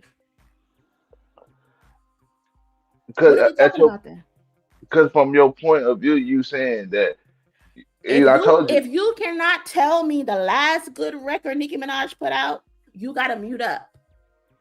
You gotta mute up because there's no reason for you to compare her to somebody and you can't even tell me the last good record she put out. You could even lie. You could have said Super Freaky Girl. That's the last song I can remember that Nicki Minaj did. I don't even think I wanted to be truthful with my answer. I wanted to be truthful with my answer. So why are you using her as a measuring stick to anybody if you can't even remember the last good song she put out? Someone in the comments said Chun-Li. Do you think that's a good record? I think that's a good record. That's definitely. Is that her last good one? Yeah, but that was a long time ago. Yeah. How long was that? That was at least got to be like 2017. Hold on, let me Google it. That's like 2017, 2018. Chun-Li release date. Nicki Minaj. That song came out in 2018. Okay, when was Nicki Minaj's last record? Nicki Minaj's last studio, her album came out in 2023. And what song did she have on there? I guess I'm gonna have to answer the question for you. You're gonna have to since you don't know. I don't know. I'm gonna be real. I don't know. You want me to look like Nicki look stupid? Because I don't know. I don't want you to look stupid or anything. I thought we were literally having a question because you're not going to try to. Oh, this is gonna prove if you're biased or not. Compare. I just want to see. I just want to see. But you can't see anything because you can't even answer your own fucking question. So don't ask me for an answer and you can't even answer your own fucking question. But if Kendrick ain't dropped the song, and that does not measure my bias. But if Kendrick don't drop a song in 5 years, we're not gonna be like when the last time Kendrick put out a song. We're still gonna go off his old music. That's the same thing. So tell me a good song then. You didn't even name one song. You couldn't even name Chun-Li. You could have said Chun-Li. I mean, you could have said that. I could have. But you didn't because you didn't have confidence in that answer. So you're a bullshitter. I didn't want to go back that far though. But if that's how far it is, that's how far it is. And that's okay if it's that far. Listen, Nicki Minaj could have put hey, yo, don't do Nicki like that. Like, don't do Nicki like that. No. Hear me out. Hear me out, cousin. Nicki Minaj could have let's say Chun-Li is a phenomenal song, right? You could have said Nicki Minaj put out Chun-Li in 2018, and then you could have said Megan's last record was that Lover Girl song. If I was comparing Chun-Li to the Lover Girl song, I would pick the Chun-Li song. I would pick the Chun-Li song because that's Nicki Minaj's most recent, and I'm gonna compare it to Megan's most recent that she put out in 2026. That Lover Girl song, dog shit, terrible. Yeah, I was gonna say I don't think that's it. Yeah, I don't think. But that's the question. You're asking me. You're trying to compare my bias, and you're trying to say Megan or Nicki Minaj. Nah, because I see how you hold Cardi to a status. So I was trying to see like how you look. There's no status. There's no status. I just like what I fucking like. That's what it is. Cardi B has released some songs that I do not like. One thing, I don't know if you're new here, but one thing about me is I'm a straight shooter. If I fuck with some shit, I fuck with some shit. If I don't like some shit, I don't like some shit. I don't play that favorite shit. I have favorites, don't get me wrong. But if my favorite do some bullshit, I'm gonna say my favorite is some bullshit. Kendrick Lamar, this is the house of Kendrick Lamar over here. Kendrick Lamar put out those records with Playboy Cardi. I hated those fucking songs. My cousins jumped me.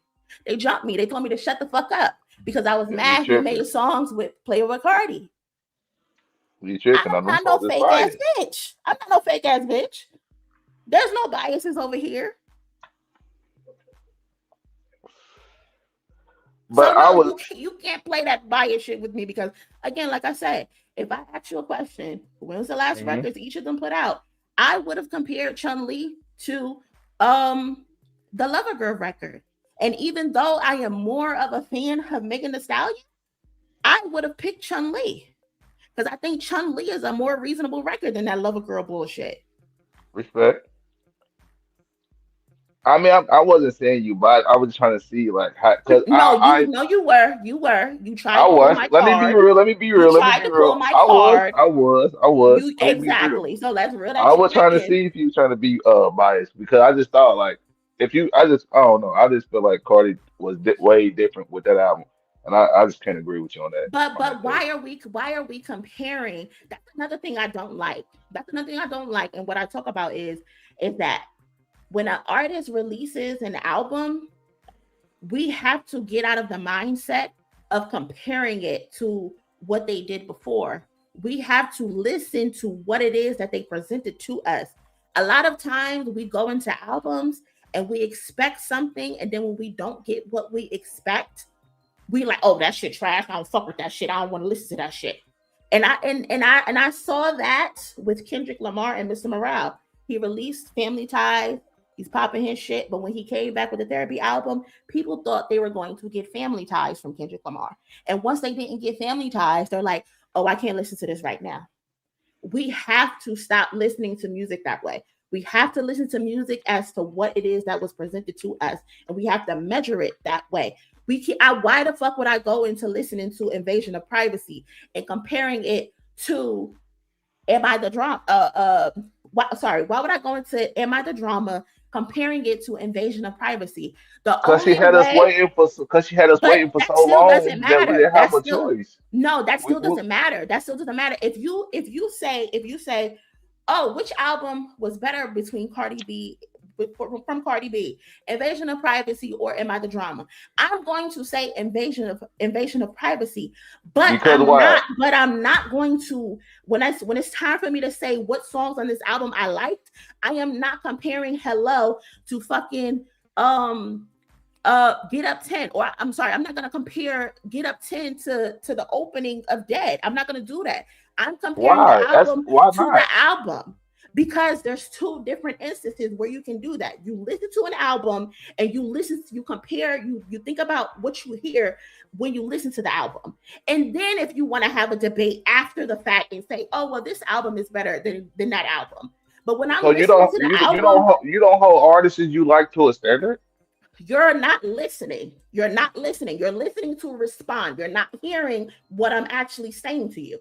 What I am saying to you is when you go into an album, you listen to the album to see if you like the album that you're listening to in that instance.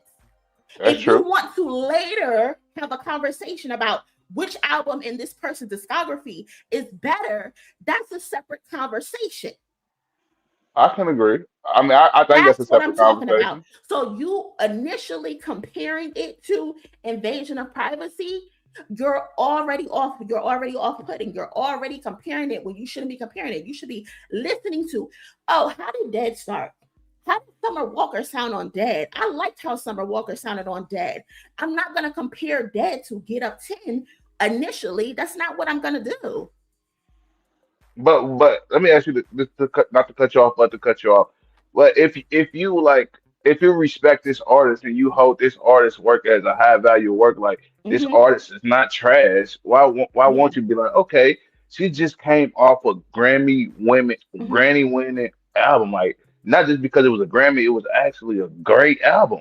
Like Again, how can I not again, go and expect and judge it? you're not listening to me. Again, I never said you can't compare it. I said when you initially go into You said after listening the to a fact that's song, when I can compare it. exactly. So when you first initially listen to a song, you decide right then and there, I like this album because I like this album for what she presented to me on this album. Now, if later down the line you want to have a conversation about her entire discography and you want to compare the entire discography, then that's a separate conversation. But if I go into an How album, long until you can be able to do that though? there's no time frame. But right then on my first listen, I'm not going into an album and comparing it to the previous album. That's stupid. Because So then I'm not. I can't wake up in the next morning and be like, I don't know, it didn't hit like how Invasion hit. If you want to do that, by all means, you can do that. If that's how you go into albums and listening to albums, by all means, knock your socks off. But me personally, I don't listen to albums that way, especially because I review albums. Right. If I reviewed albums, I probably wouldn't like any album because I would be comparing it to the previous work, and I think that's a terrible precedent to set, and that's doing the artist no favors because I wouldn't compare Mr. Morale and the Big Steppers to GNX because those are two separate type of things. I look at I albums agree. as entities. What Kendrick gives me on Mr. Morale and the Big Steppers is not Uh-huh. the same thing that he gives me on GNX. So why the fuck would I be comparing GNX to Mr. Morale and the Big Steppers? Now, You got a if point. I You got a later want point. to have a conversation about his entire discography and I'm Uh-huh. ranking his discography, then I would go. Me personally, Mr. Around the Big Steppers is my favorite Kendrick Lamar album. So I would rank it: Mr. Around the Big Steppers, Good Kid, Mad City, T-Pad, Damn, GNX, and I would go that way. But right then and there, I'm not listening to an album to say, oh, Whacked Out Murals is way better than fucking Worldwide Steppers or whatever the fuck the intro song is. That's a stupid ass way to listen to music. But those is both great I'm intros listening to though. the music at right then in the moment. Okay. Okay, let me give you a great example that I feel like you can probably speak on too. Well, so you know that we don't have a Rihanna album, right? And we haven't had a Mm-hmm. Rihanna album, and we haven't had a Rihanna album in years. But Mm-hmm. eventually, we all feel like that we're eventually going to get a Rihanna album. So are I you don't think not? we're getting a Rihanna album. Well, I feel like I got hope that we are one day. So do you Mm-hmm. not think that? Are you not going into it like like Rihanna? You done had babies, you done had a life, you done Mm-hmm. been living. Would Yeah. you not expect her work to be like, okay, you have to give me something of quality that's good music? Is what I'm trying to say. You don't. You, are you not expecting nothing from her because it's Who been so long? who's who said no one's expecting anything of quality? Who said that? This is what I mean when you're not listening. You're listening to respond because you're asking me questions that I did not say. I'm not saying that you didn't. I mean, because I feel like you're giving these artists a bailout. To be honest. How is that a bailout? How is that a bailout? If I never said tell me when I said that an artist doesn't have to present quality music. When did I ever I, say that? I didn't say that you didn't say that, and I That's what you actually just think said in your question just now about Rihanna. I'm just saying. I think that your point and how you look at music and how you view music is actually correct in a positive way. I respect your way how you listen to review music, but I'm Mhm. also, but on the other hand, what I'm saying is that how you said, well, you can't compare. You can't compare it, or you can't just on the first night just be like, oh, this trash. It's like, well, maybe I I can say. never said that. When did I say on the first night you can't say an album is trash? I've listened to plenty of albums and I said some shit is trash. And I've said it's trash because the music that they presented was trash, not because I'm comparing it to the previous album that is trash. I'm comparing, I'm presenting, I'm saying it's trash based off what is put in front of me. If somebody walks up to you and gives you a plate of lasagna in that moment, and when you eat it and you say, oh, This this shit is isn't nasty. good because it's nasty in this moment. Whoever made this lasagna right here is nasty. But when you made it 2 weeks ago, it was good. You get what I'm saying? I That's what get I'm it. saying. Yeah, I've never said nobody is gonna, when you listen to an album, you can't say it's good or not. That would be stupid, especially since I do reviews. I have to give an honest verdict. But I'm giving an honest verdict on the album that is right in front of me. I'm not thinking about what she did on Invasion of Privacy. I'm not thinking about what Kendrick Lamar did on Mr. Morale and the Big Steppers. I'm thinking about the album that was set in front of me, the brand new album. So Rihanna one day decides to come and say, hey, y'all, I'm dropping my new album. I'm dropping my new album. This is what my album is. And she delivers it to me. I'm going to this album thinking about listening to what it is that she presented on this album. Now, when I finish, I'm gonna have my opinion. I'm gonna write my notes down of what this is what I thought of the album. I like this song. This is why I like this song. I like the beats. I like the production. I like how she sang. I didn't like how she sang. That is what's going to be my first review. The next day, I do a second listen because on the first listen, you might not catch everything that you needed to hear. So I always give my album reviews at least 3 listens because I think that's fair to an artist, especially that's fair to my listeners because they're coming to me to get my opinion. So I do at least 3 listens. Never once in those 3 listens am I thinking about a previous album that she made 10 years ago. Now, after I'm finished with my review and my review is turned in and I got my score, and cousins, this is what I think of the album, that's just done. The album is done. Now, if we want to have a conversation about Rihanna's entire discography, then we can have a conversation about Rihanna's entire discography. But right in that moment, the only thing I'm thinking about is the brand new album that Rihanna put out. And that is fair to an artist. I feel like every artist would appreciate. It's not fair to an artist if a person put out GNX and in my review, I'm thinking about everything that he did on Mr. Morale and the Big Steppers. That just doesn't make sense. That's not logically smart. I feel like it's actually fair to the artist. It is actually a. I feel like I need to start listening to music that way too myself. Like, see, you taught You me something today. should. You You taught me should. something today. You should. And That's the best like, way to listen to music because we go in. We have to stop going into music thinking about what we expect instead of grading based on what they present to us. Now, if they present some bullshit to us, then we can say in that moment, this is bullshit.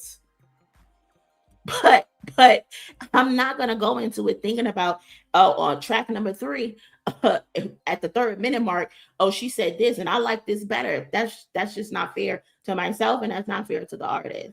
That's how I but why listen to can't? But music. why can't I? Well, why can't I go into this conversation saying like, okay, on Anti, she gave me straight slappers from the top to the Hmm. bottom. Why can't she? Why can't I go into be like, okay, Rihanna, you know what to do. You know how. You know what we expect. Hmm. We expect just we can play this on the radio. We can play it Hmm. everywhere we go. So, and if she Hmm. go a whole total direction and be like, no, I don't want to give y'all what y'all want. Why can't us as fans be upset with her? I mean, you can be upset, but that's your fault. That's your fault because you went into this expecting something that she never told you she was going to give you. So you have got yourself upset.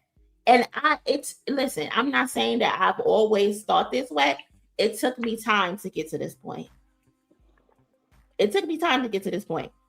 And once I realized that I can't go into shit thinking, oh, this is what she gonna do. This is what she gonna bring me. That's why y'all be upset when y'all listen to music. Because again, I gave you the example of Kendrick.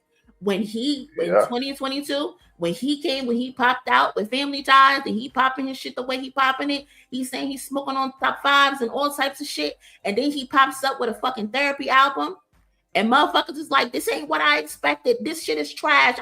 Mind you, the album is fucking phenomenal. He's rapping his ass off. Amazing. It's amazing. It's a beautiful album. But because people were going into this thinking they're going to get a whole bunch of Family Ties and they're going to get a whole bunch of Kendrick popping his shit. And when he doesn't give it to you, now you're upset. And now you don't like the album. Now you're pouting. You don't want to listen to it. I was one of them. You set yourself up.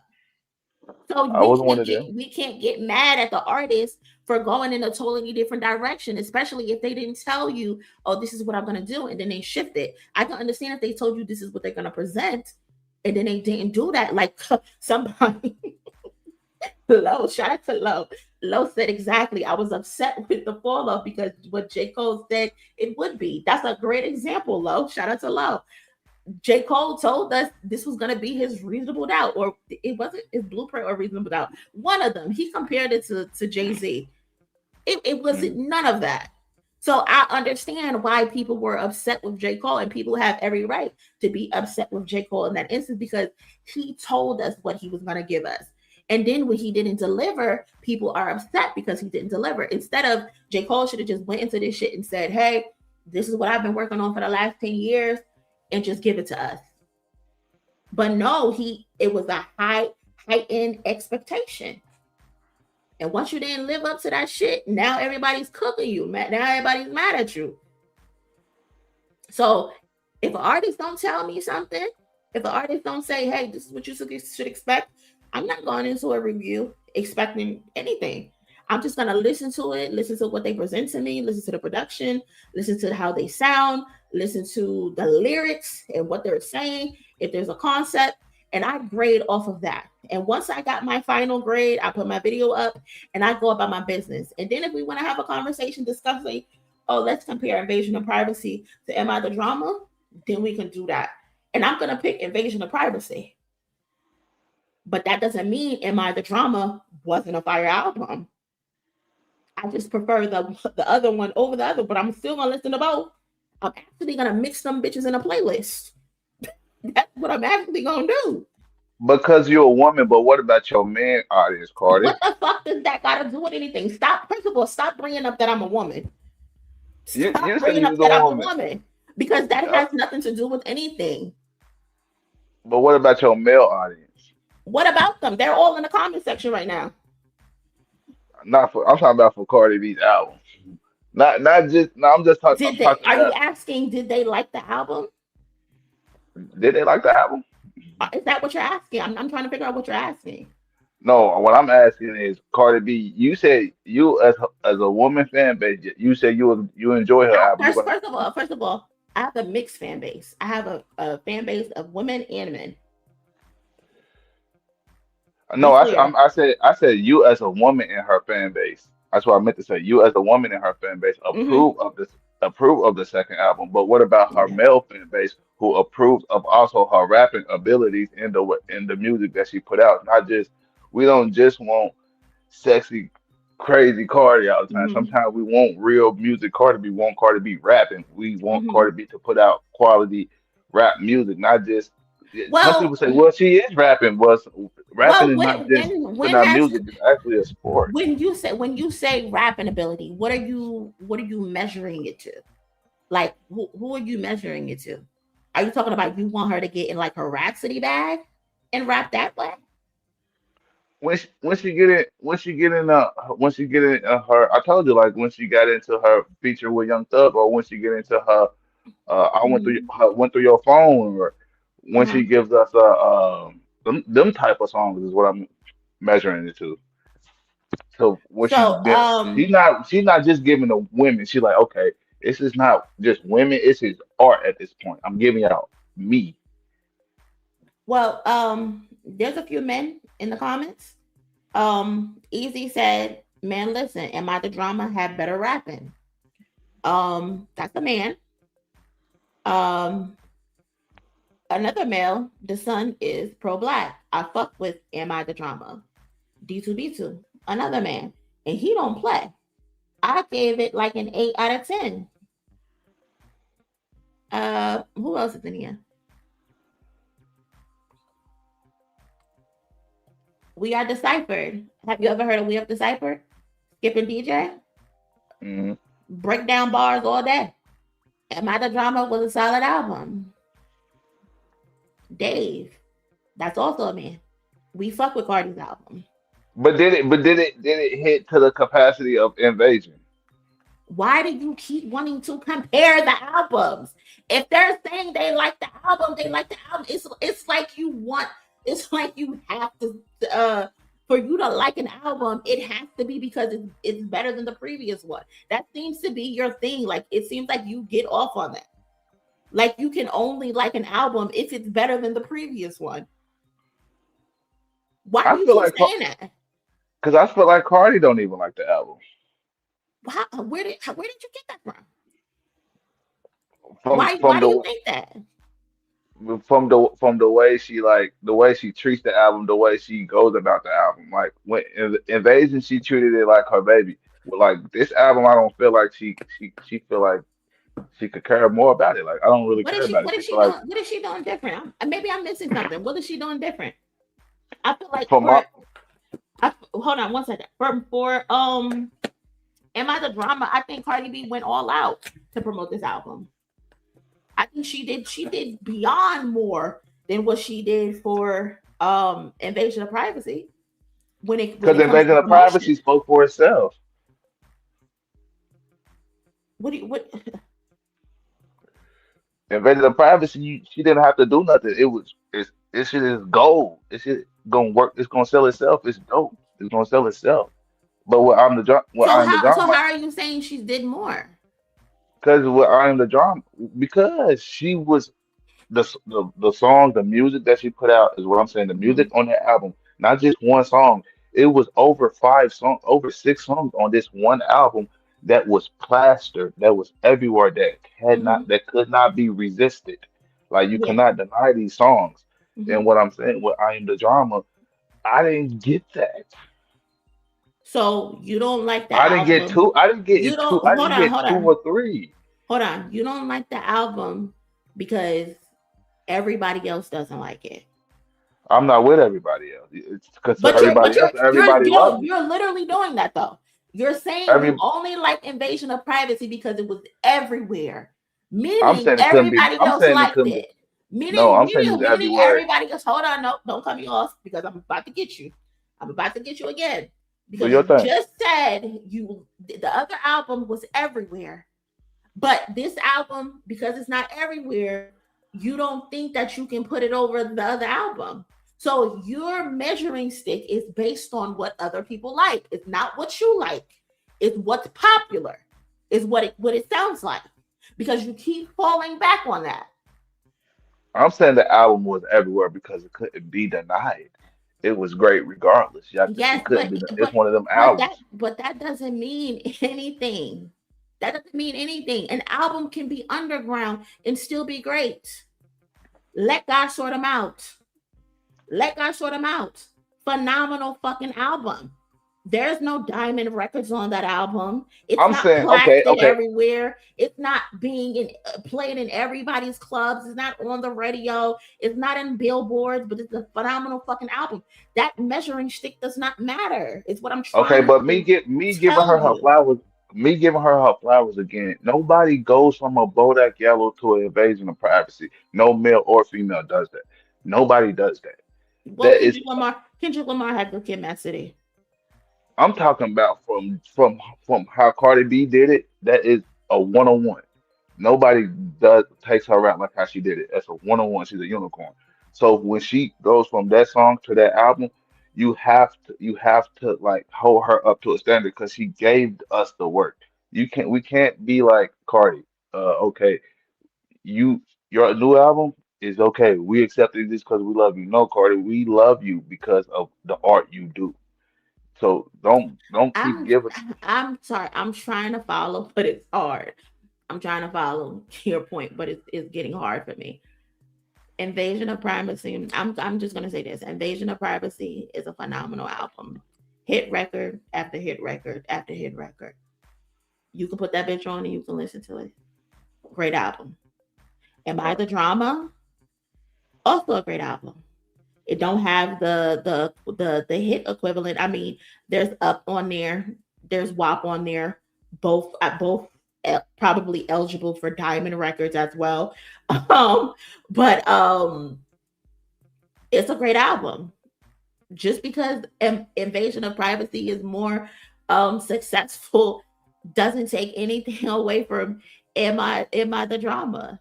I think they're both phenomenal albums. One is just a little bit more phenomenal, but they're both phenomenal bodies of work.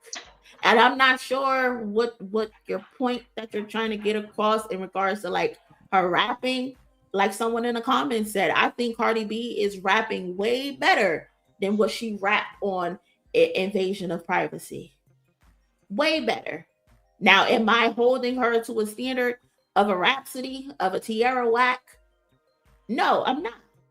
I'm not at all. Why? You don't think she's good enough? What? I'm trying to be patient. On what fucking planet has Cardi B ever rapped on the same scale of Tierra Whack and fucking Rhapsody? Now at this point, I feel like you're trolling.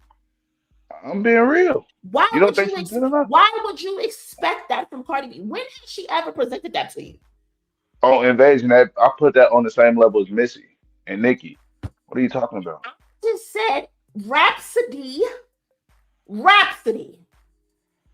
I think Nicki can rap better than Rhapsody and Tierra Whack. What are you talking about? Good night. We're not doing this. We're not doing this. I was trying to be patient. I'm actually gonna ban you. Because I was trying to be patient. I was trying my best. Now I feel like you're trolling. Because when has Cardi B ever rapped on the same scale as fucking Rhapsody? When has Cardi B ever rapped on the same scale as fucking Tierra Whack? When? The fact that you're expecting Cardi B to rap on the same scale as fucking Rhapsody is blasphemy. Dude is not serious. I was trying to, I was trying my best to be patient and let this just be what it is, right? I was just trying, let it be what it is. Good conversation, something different. We haven't had someone come on a panel in a very long time. But Rhapsody and Tierra Whack, Cardi B raps on the same scale as them, you're a fucking idiot. Cardi B has never, on no day, rapped equivalent to fucking Rhapsody or Tierra Whack. Now, is Cardi B more popular? Do she have more hit records? 1000%. But when it's time to put pen to pad, you're a fucking fool. Stop playing, bro. I try to give him the benefit of the doubt. Like, what are we talking about, bro?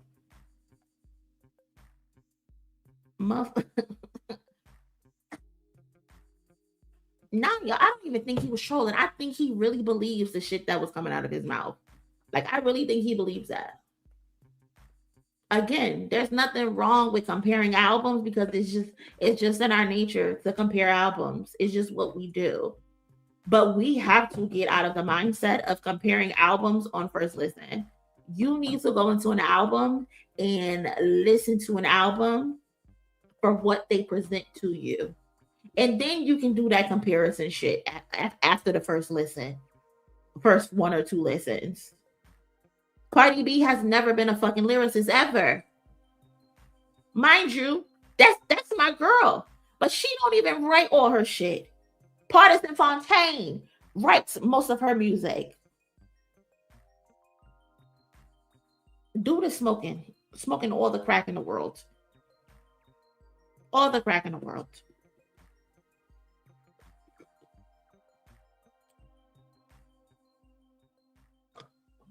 That was interesting, though. That was interesting. Shout out to the cousin Cam with the 5 gifted.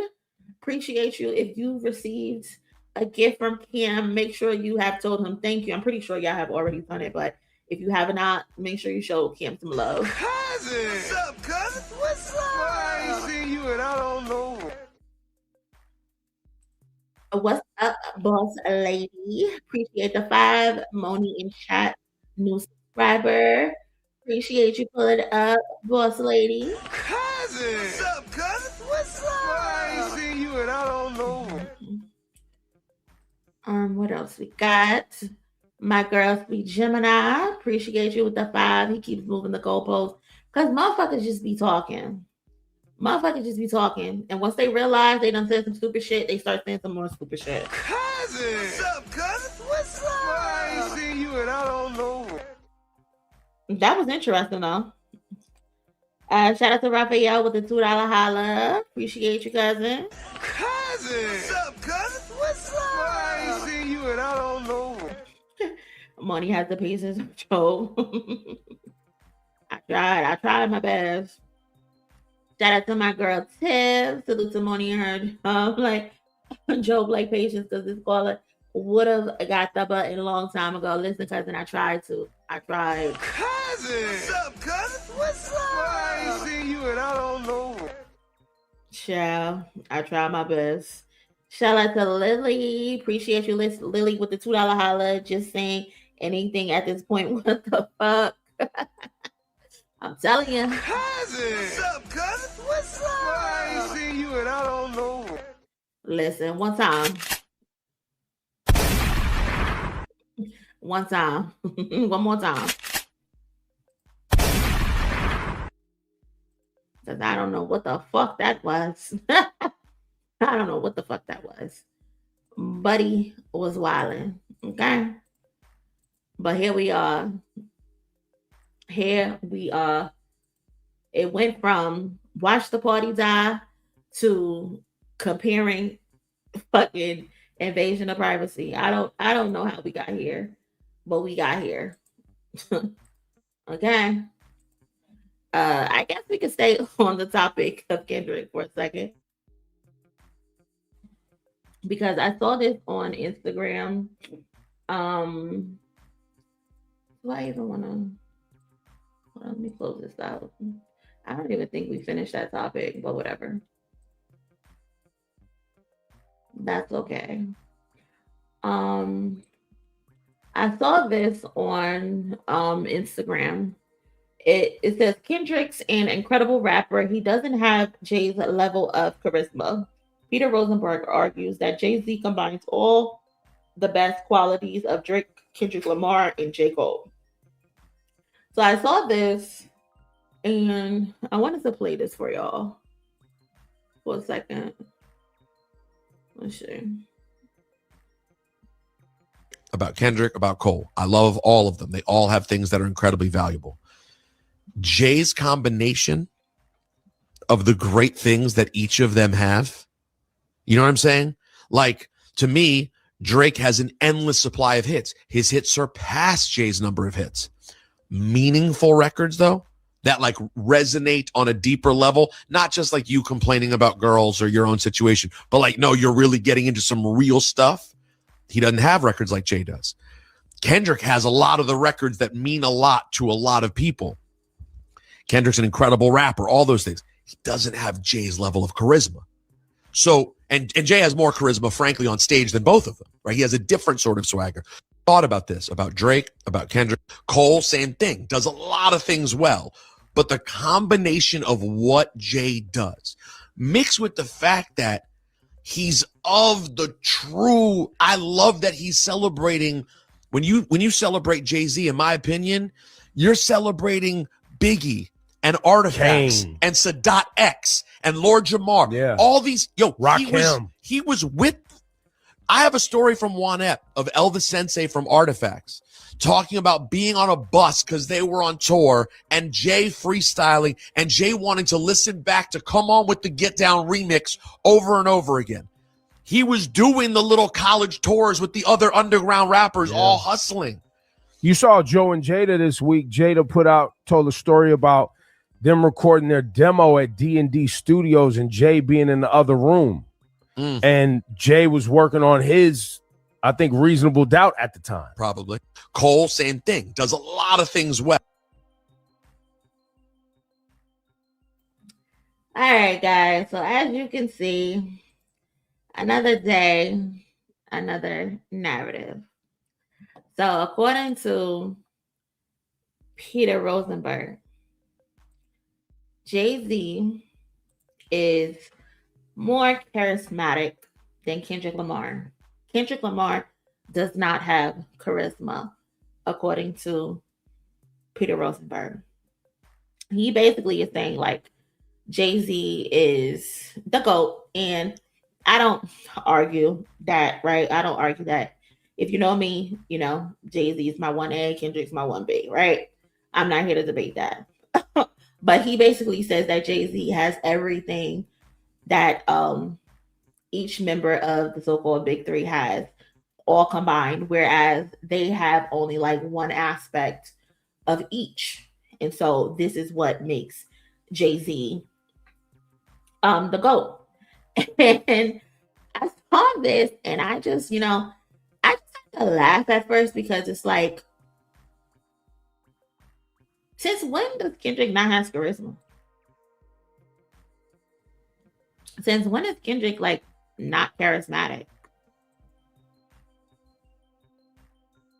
Yeah,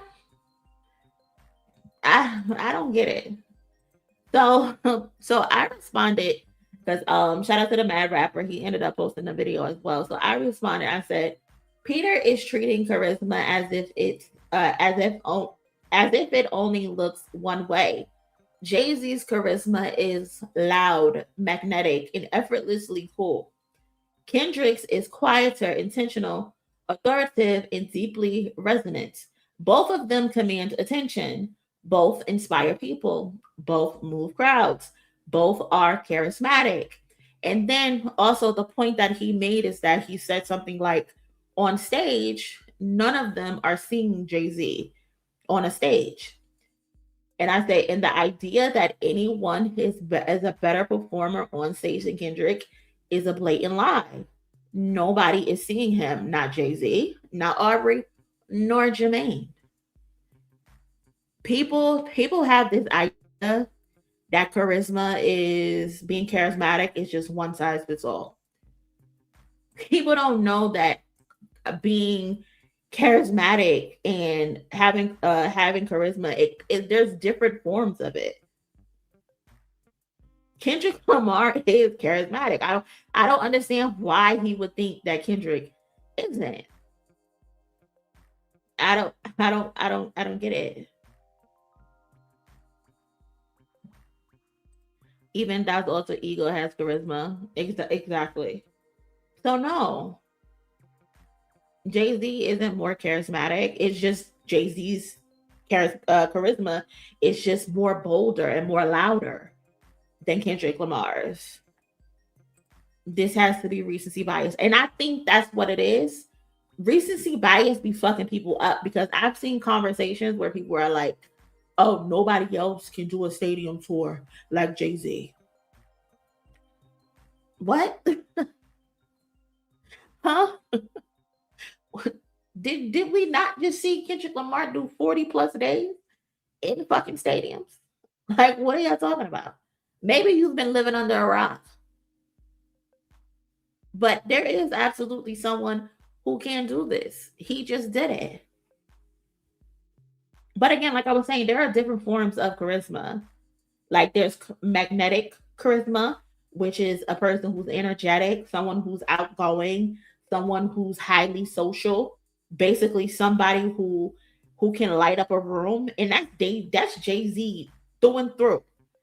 I believe that's what got Beyonce, his charisma and how he carries himself and how he's able to engage with people and make people laugh. Like that's 100% Jay-Z. There's also authority charisma where you're quiet, but you're confident. And that naturally commands respect. Is that not Kendrick Lamar? Is that not Kendrick? There's also visionary charisma, where you inspire people through ideas and purpose. Is that not Kendrick Lamar? There's also empathetic charisma, where you make others feel understood and connected. Is that not Kendrick Lamar? And there's some people who probably is going to say, well, Kendrick doesn't have the magnetic charisma because he's not energetic, he's not outgoing, he's not highly social. How do you know that? Just because you don't see him in all of these settings? I would beg to differ.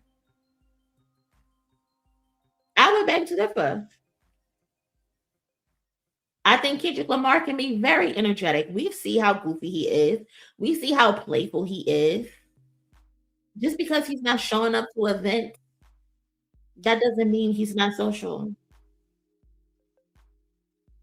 Kendrick comes off to be as someone who's very outgoing. He's just very reserved.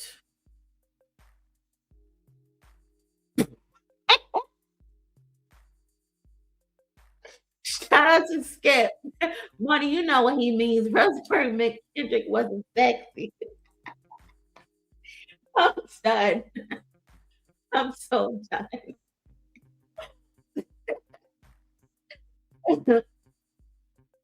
But Kendrick is also a visionary. Has visionary charisma. He inspires a lot of people all the time.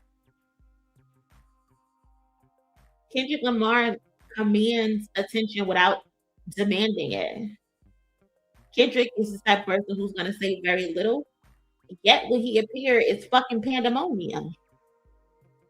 Motherfuckers start glitching if they get a Kendrick just drop text.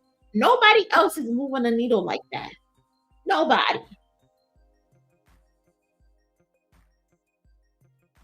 We talking about performing.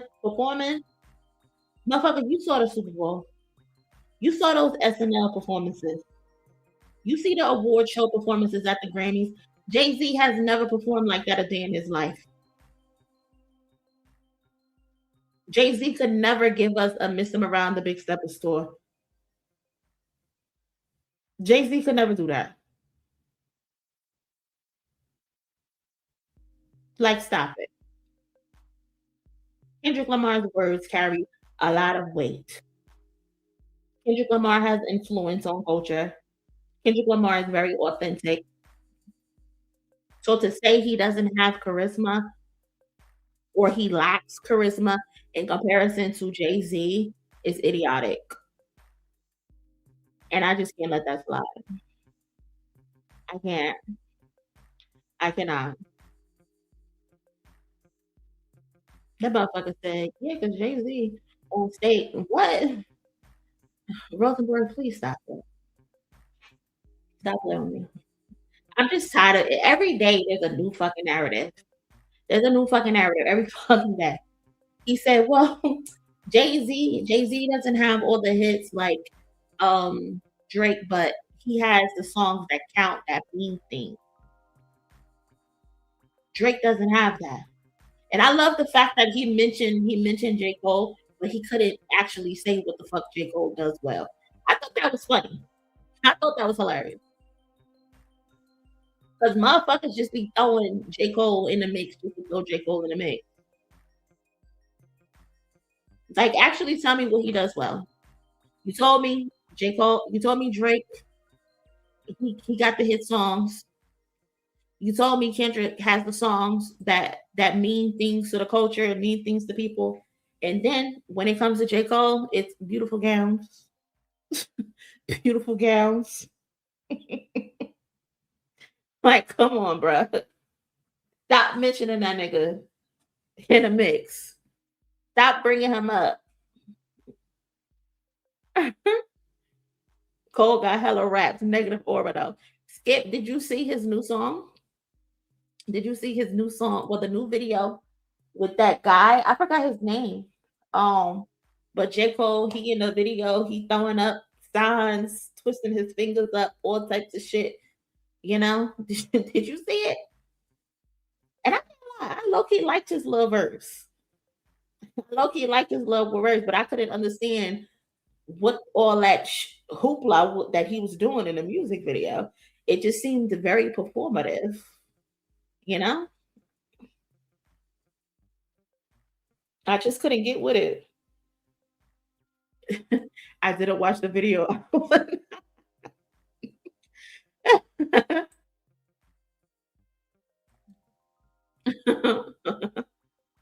Also, Jay came out when hip hop wasn't pop infused, strictly hip hop. So it wasn't going to dominate with Britney Spears and Instinct type of people.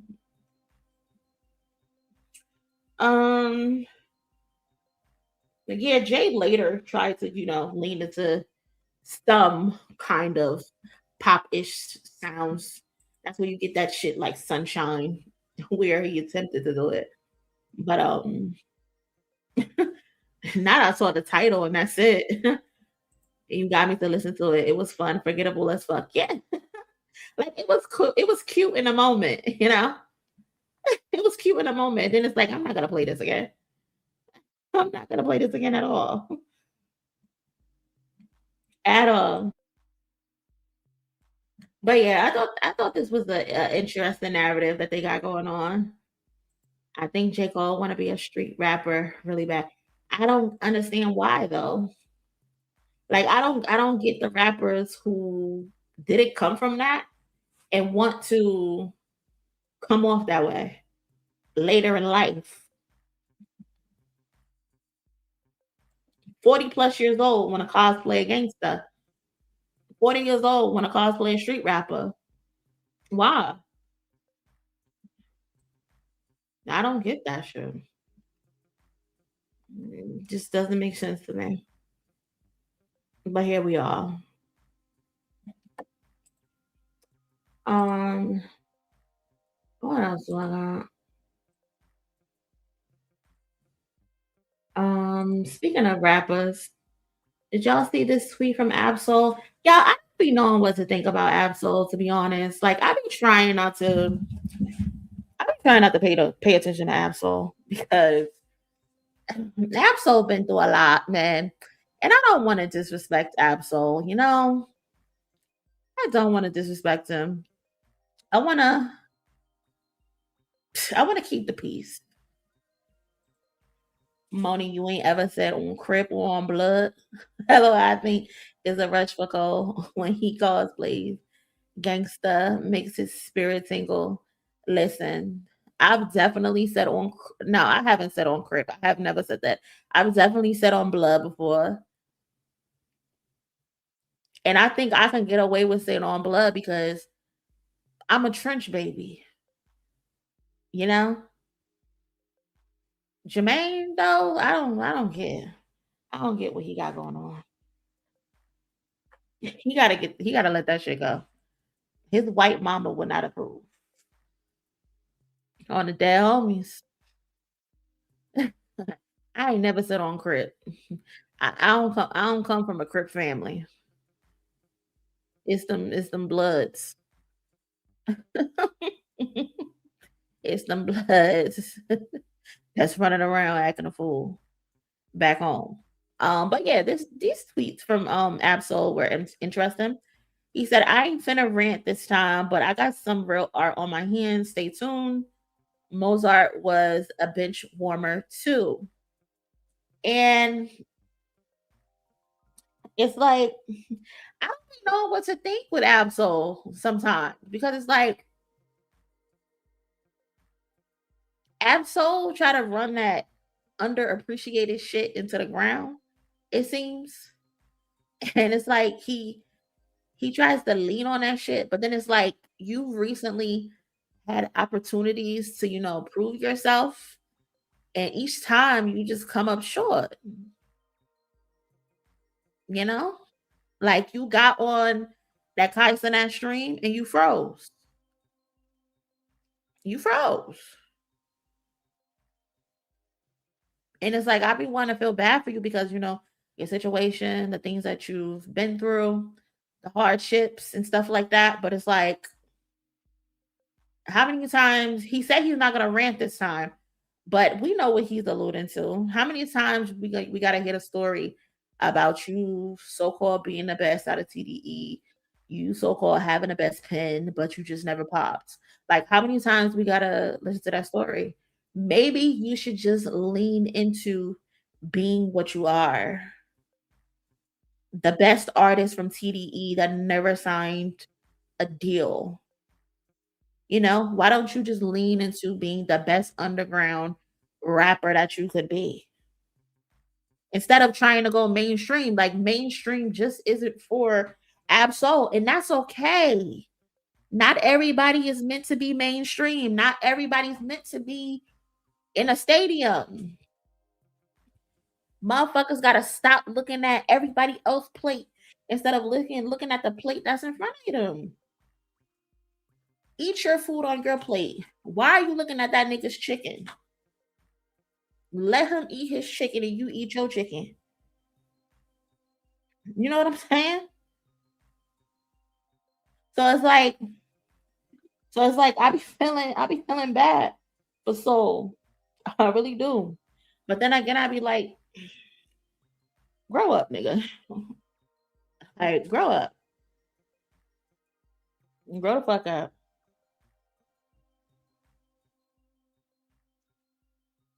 You know? Jid, as an example. Jid is a funny guy. My interview today with Dime that I put up, there's a conversation about Jid in that in an interview that cracked me up. I think I'm gonna post a clip of it tomorrow. I'm gonna post a few clips tomorrow. Because the interview is like an hour long, and I know some of y'all niggas got ADD, ADHD, and you can't sit still for an hour, so gotta post clips. But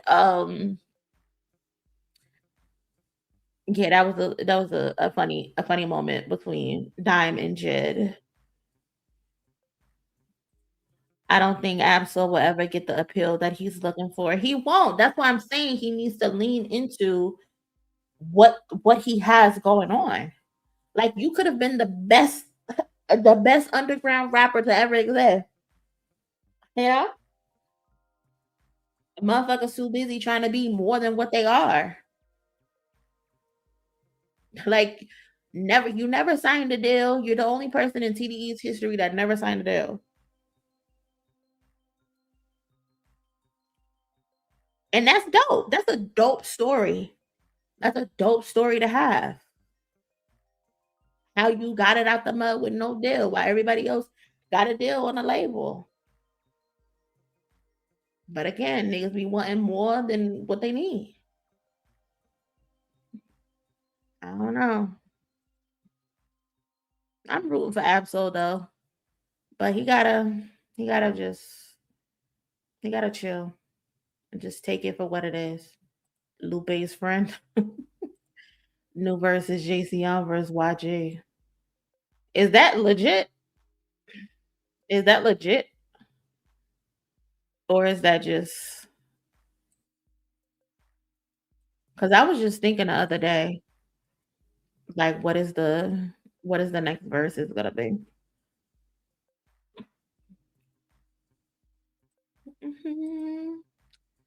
Child. They just calling up anybody, huh?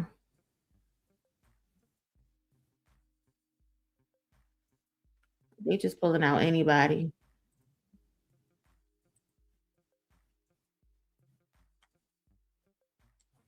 Hold on.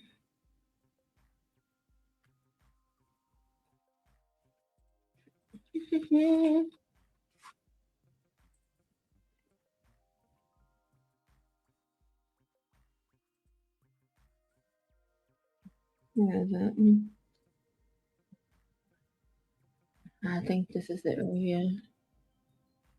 This shit out if it's up.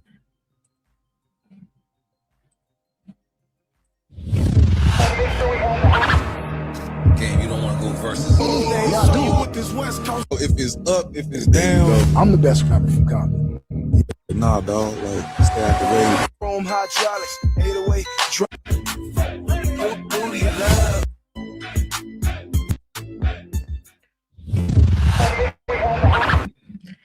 7/23. What day is that? Who y'all got winning?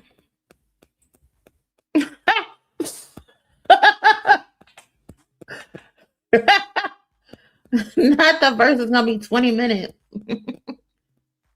I'm crying. Versus used to be for legends. Is YG a legend? I think in Los Angeles, they fuck with him. They fuck with him and his Chelsea boots. Yeah, it's real. Uh-huh. I can't tell. I know a few of their songs. I think YG the better performer. But I think the game probably was gonna win. Yeah, I think the game is probably gonna win. YG got them sneaky hits though. YG definitely got them sneaky hits. 7/23/30. Okay. We will be there.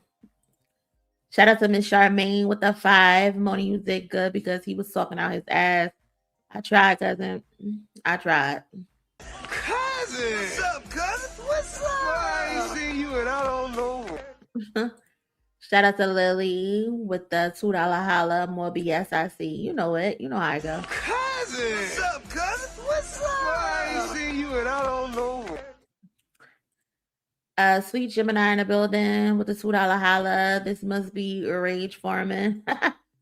Had to be. Cousin! What's up, cousin? What's up? I ain't seen you and I don't know. Let me see if there's anything else. I know I had a Kendrick topic, but I don't even know if I want to really talk about it. What is this? The night before Adidas free and want to see Brooklyn Bridge, July 18th. FIFA World Cup final block party performance by Baby Keem and V's. Baby Keem is gonna be doing a performance tomorrow. In Brooklyn. That's pretty cool. They making sure Baby Keem stay booked and busy. Okay.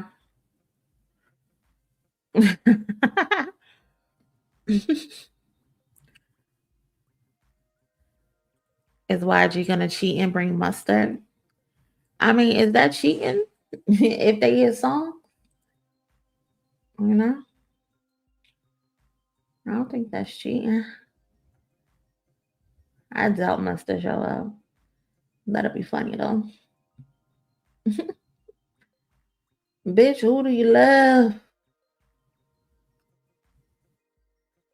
Send me who do you love?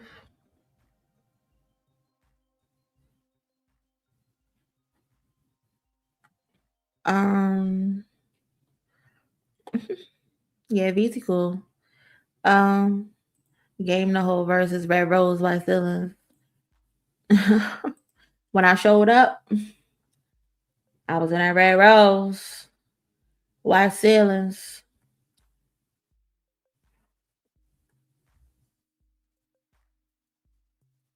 What happened?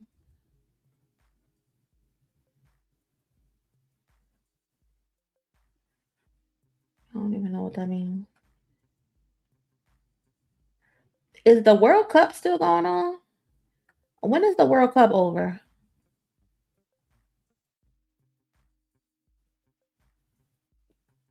When is the World Cup over? Monie, you've been seeing CC complaining. No, listen. I'm so over the WNBA this year. And it has everything to do with that lady in the Ku Klux Klan. I just can't get into it. I just can't because it's a cesspool. It is so ridiculous. They're trying to get Congress involved because this bitch can't stay off the fucking floor. I'm tired.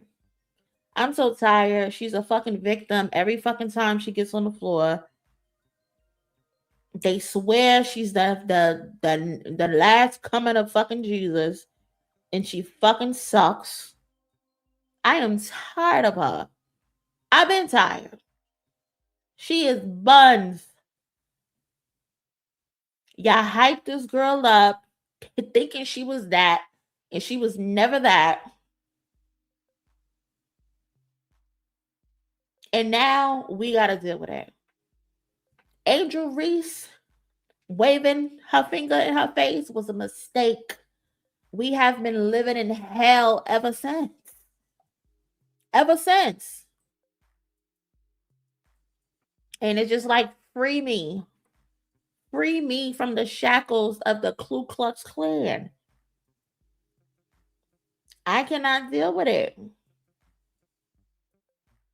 Motherfuckers is coddling her.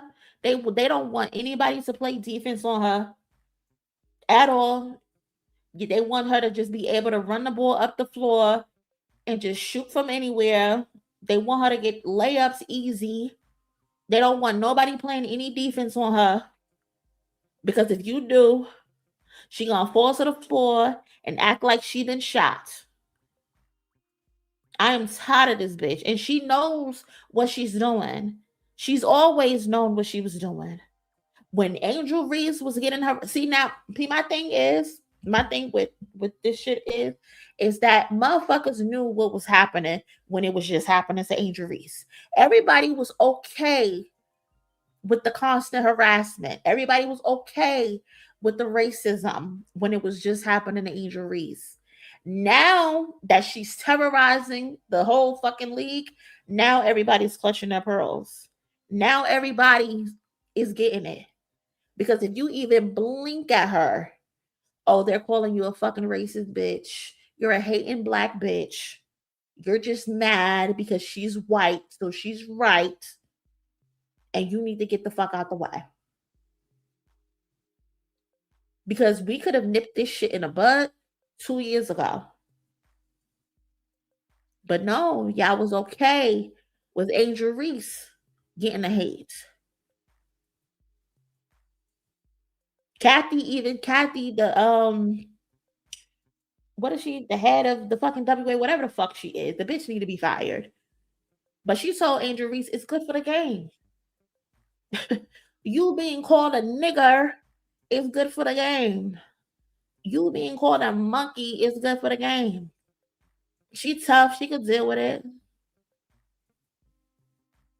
Now everybody fed the fuck up. I'm so tired of this girl. She is trash. Motherfuckers want to talk about, oh, she broke records at Iowa. Who gives a fuck? She was at Iowa. She was the only motherfucker shooting on the team. That's why she was able to break scoring records, because she was the only motherfucker able to shoot. Everybody else was just there, passing her the ball.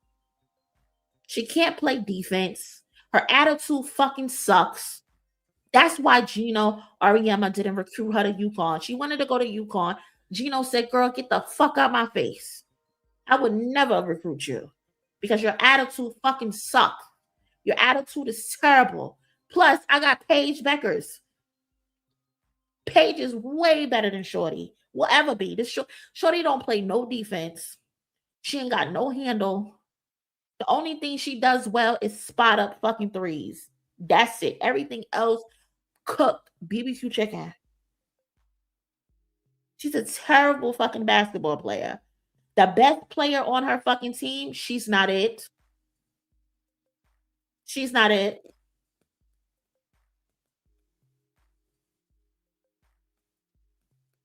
Then they want to talk about, oh, she brought in all of these people. She's brought in the viewership. Y'all should say thank you. She didn't bring in shit. The WNBA was already on a trajectory up. The WNBA was doing just fine.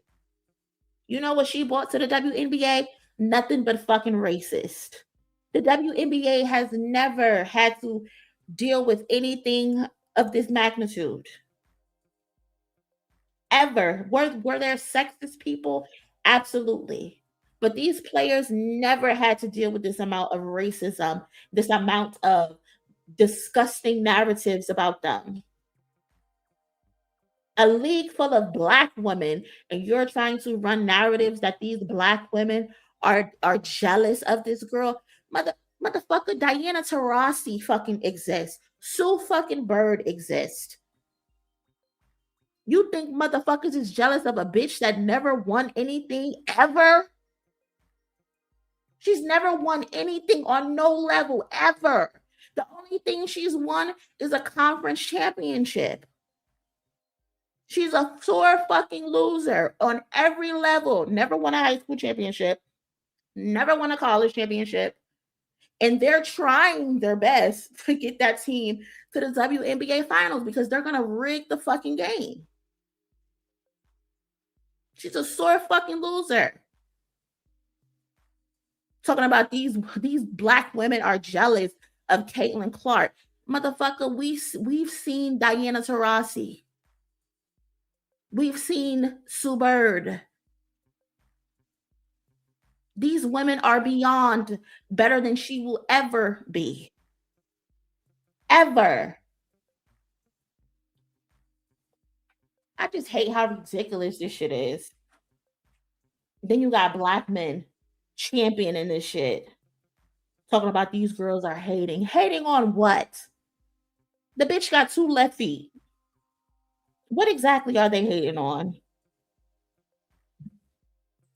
Propped her up to be the face of the WNBA, and now they can't cover their tracks. They gave the team all these fucking televised games, and she getting her ass whooped on every fucking televised game.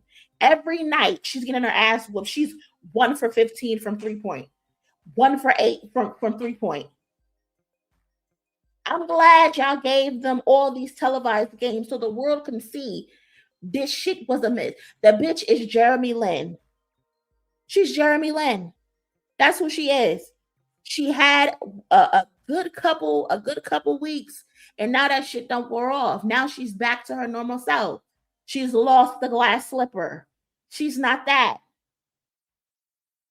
But they're trying their hardest to make her into something that she is not.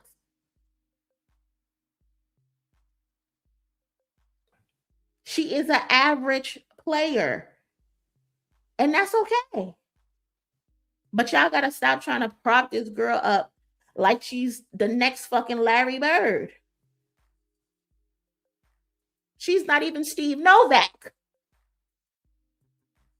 the hell are we talking about? I'm so tired of them. And then, she's bringing in the ratings. She's selling out. Y'all, that girl, that team didn't have a sellout since her first year. She hasn't had a sellout since her first year. And even in the first year, it was only sold out like 80% capacity. Do y'all know the 2 games that the Indiana Fever sold out this year were only 2 games out of all of the games that they played this year? And the 2 games that sold out, guess what games they were? They were 1, Angel Reese, because people wanted to see Angel Reese, and then 2, Paige Beckers.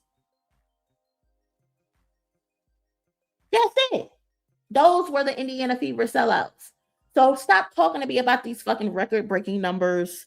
Stop talking to me about the TV ratings. Because they ain't that. They ain't that. We done seen cold white women play basketball and lace them up. Again, nigga, I've seen Diana Taurasi. Nigga, I've seen Sue Bird. I fucking seen Brianna Stewart, nigga. I see Paige Beckers. She don't even got the same amount of talent that they got in their pinky toe.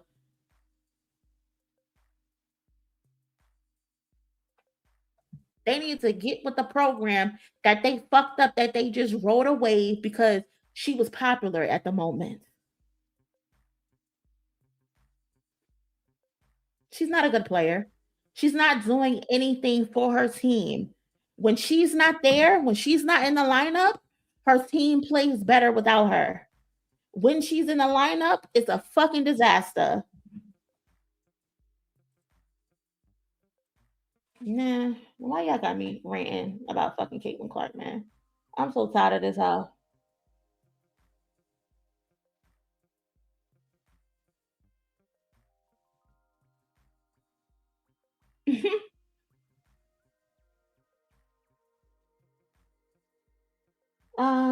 What else going on? What else is happening? Look at Jay. Jay look young. He done cut that hair.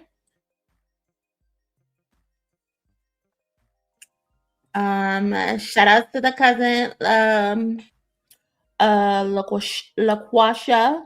I'm sorry if I butchered that. What's going on, cousin? I appreciate the $2 holla. Cousin! What's up, cousin? What's up? I ain't seen you and I don't know. Right, Monie, they play better without her. Mitchell is their best player by far. And you know what's crazy? Speaking of Mitchell, but she's by far their best player. But the fans get mad when she has a good game. I've seen them in the comments. Someone saying, "Well, why wouldn't she pass Caitlin the ball? She needs to get out the way." Huh? How are you mad that a teammate had a good game and that y'all won? I even seen somebody on Facebook. It was a Fever Facebook page, and Tamika Catchings. Tamika Catchings literally built the house that is the fucking Indiana Fever. Tamika Catchings should have fucking statues outside. Statues, not just one, but statues outside of the Indiana Fever building. And I'm seeing a fan disrespecting Tamika Catchings, talking about the way she talks. She sounds like she has marbles in her mouth. Like, if you know anything about Tamika Catchings, you know the challenges that she faced. You know the speech impediment that she had to get over. I believe she was also deaf or something like that. How dare you fucking disrespect Tamika Catchings for this bitch?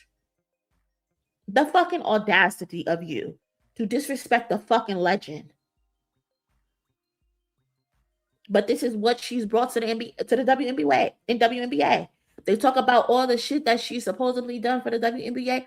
All she's brought was fucking racism and destruction. If she decides to leave the WNBA, I would probably throw something on the grill. And my thing is that I could understand if she spoke out against her fans. I could understand if she gets on, if she would initially got on the air and said, "I do not condone racism. I do not condone sexism and harassment."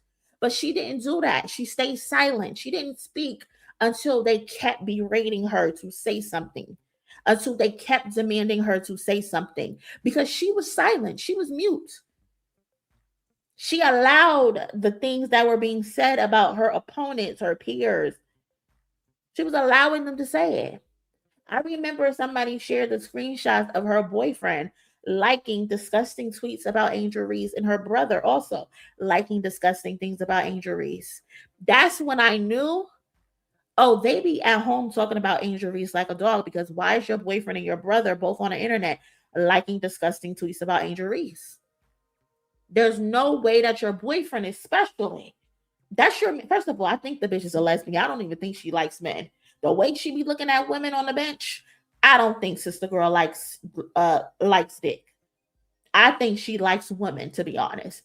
But she can't do anything about it, because then that's another thing that her fans will probably be upset about her, because they like to harp on the fact that, oh, the WNBA is a lesbian league, and they try to say like people are against her because she's not a lesbian. But you can't convince me that bitch ain't bumped no pocketbooks before. She done seen and tasted a coochie or two. Trust me. Trust me when I tell you.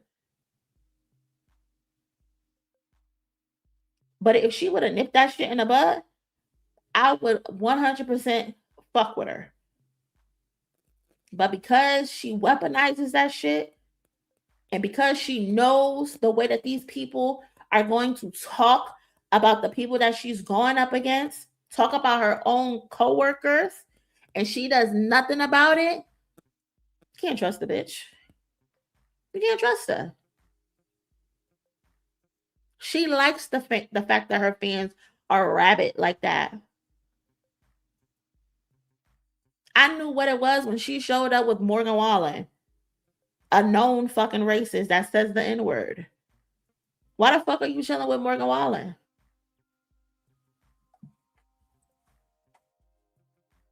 She crazy. That's what they want us to think. That's her boyfriend. That ain't her damn boyfriend. She don't even be looking like she want to kiss him when he be trying to kiss her.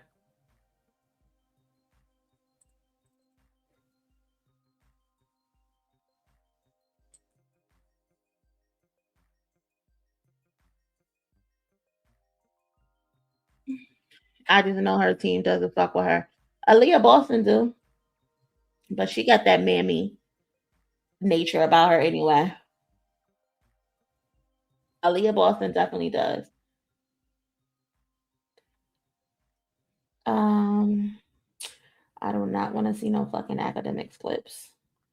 Get that shit off my timeline. I'm trying to see if anything else is coming up on Twitter. Sure. I don't know what that is. Trim appears to diss Nicki Minaj in a new sound going viral on X. How the fuck you blackballed and you bigger than me? Even if you are the queen, you cannot discredit me. Child. And what is this picture of Nicki? This is not what she looks like. I can't.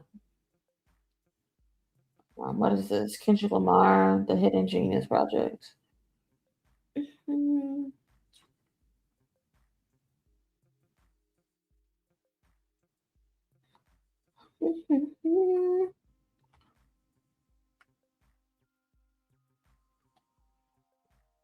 As a result of Jay-Z's show at Yankee Stadium, everyone now once thinks their favorite friend can do a version of it. Yale thinks 50 Cent can do 3 shows at Met Stadium for Get Rich or Die Trying.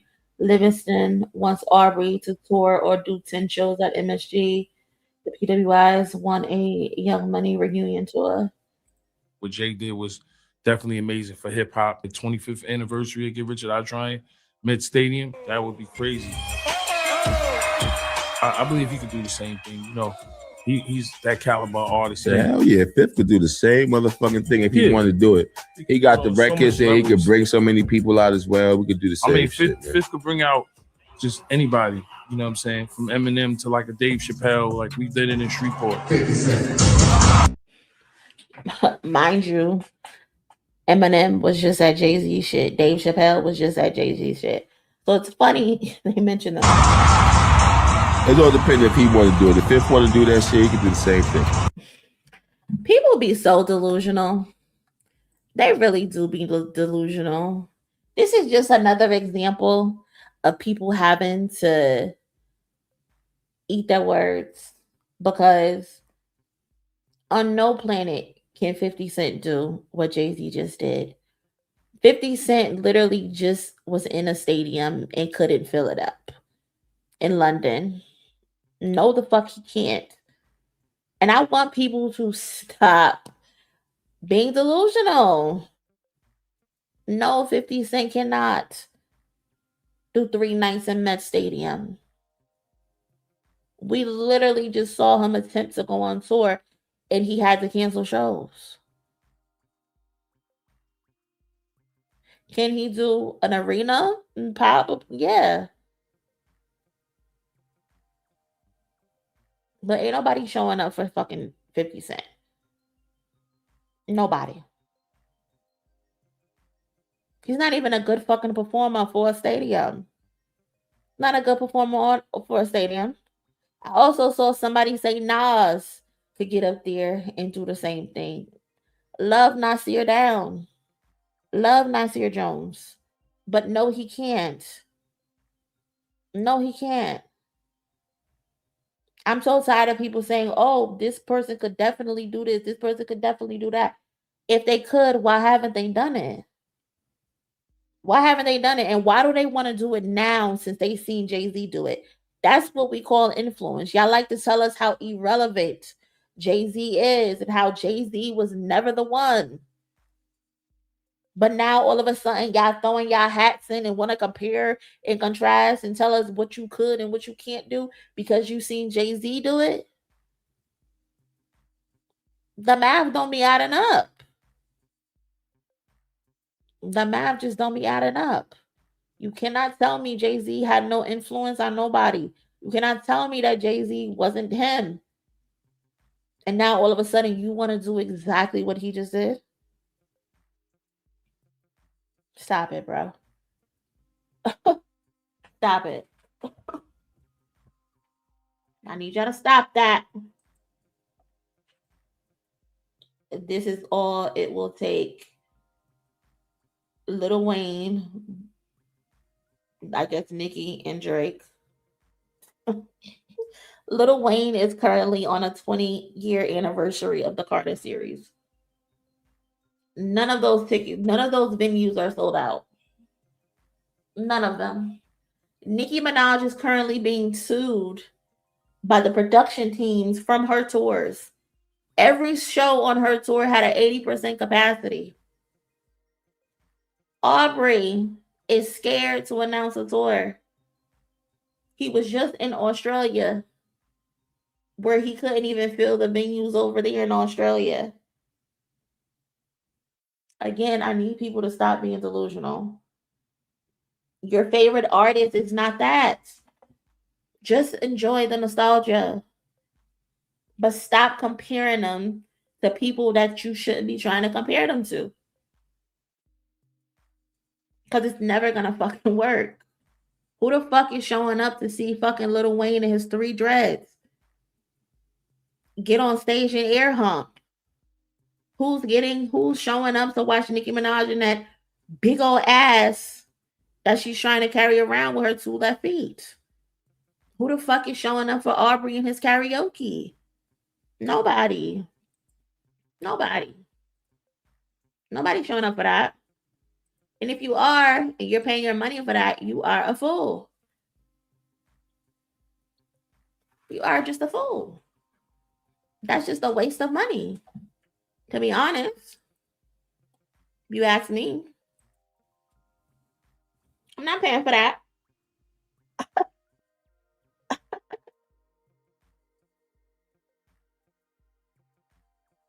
Motherfuckers see other people do some shit and they just want to be, oh, I could do that too.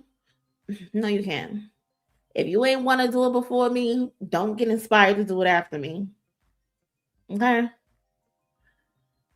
I was going to talk about Kendrick's alleged new album, but I still feel like I'm trying to figure it out.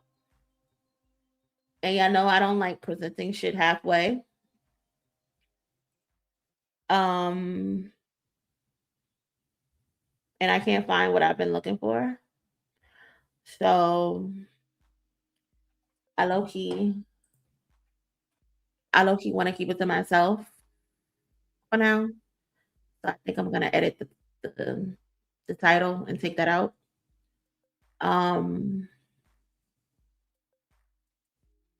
But like I said it in the Discord like 3 weeks ago, I believe. Like 3 weeks ago. I was saying how they signed a trademark for a streaming service. And I'm trying to figure out if it's them starting their own streaming platform or if the next album is likely going to be presented on their own streaming platform where you can buy the album from. So again, I'm still trying to get my thoughts together. So I don't think I'm going to present it. Just hold that. Until I figure it out. But I do think he's gonna do something very soon. Allegedly. Allegedly.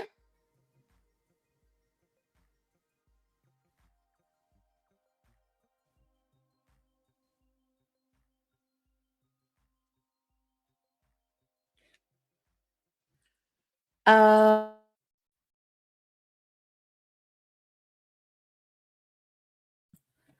but yeah, that's all I got. I didn't realize it was 11 o'clock. We closing in on the 3 hour mark. But I appreciate y'all showing up and chilling with me, cousins. Thank you so much for that. Good conversations. I hope y'all enjoyed yourself. Thank you to anybody who contributed to today's goal. I appreciate y'all very much. Thank you to everybody who liked the video. We got over 200 likes, so appreciate you for that. Um, as well as shout out to everybody in the chat who engaged. Shout out to the eavesdroppers. I see y'all as well, even though you're not interacting, but I appreciate y'all. But everybody, I hope y'all enjoy y'all night. If you can't come in the Discord, we'll probably continue this conversation in the Discord. I think we'll continue it in the Discord for now. And yeah, I will catch y'all in my next one. Y'all be safe. Y'all have a good night. And again, if you haven't watched my interview with Donna Dozen, please go watch it. Please go run it up. I'm trying to get trying to help it get me in the algorithm, because if I get my views up, it shows other artists that I'm worth sitting down with. So I need y'all to do your part and help me out and run those likes up and run those views up. So thank y'all. Enjoy the rest of y'all night, and I'll catch y'all on my next one. Later.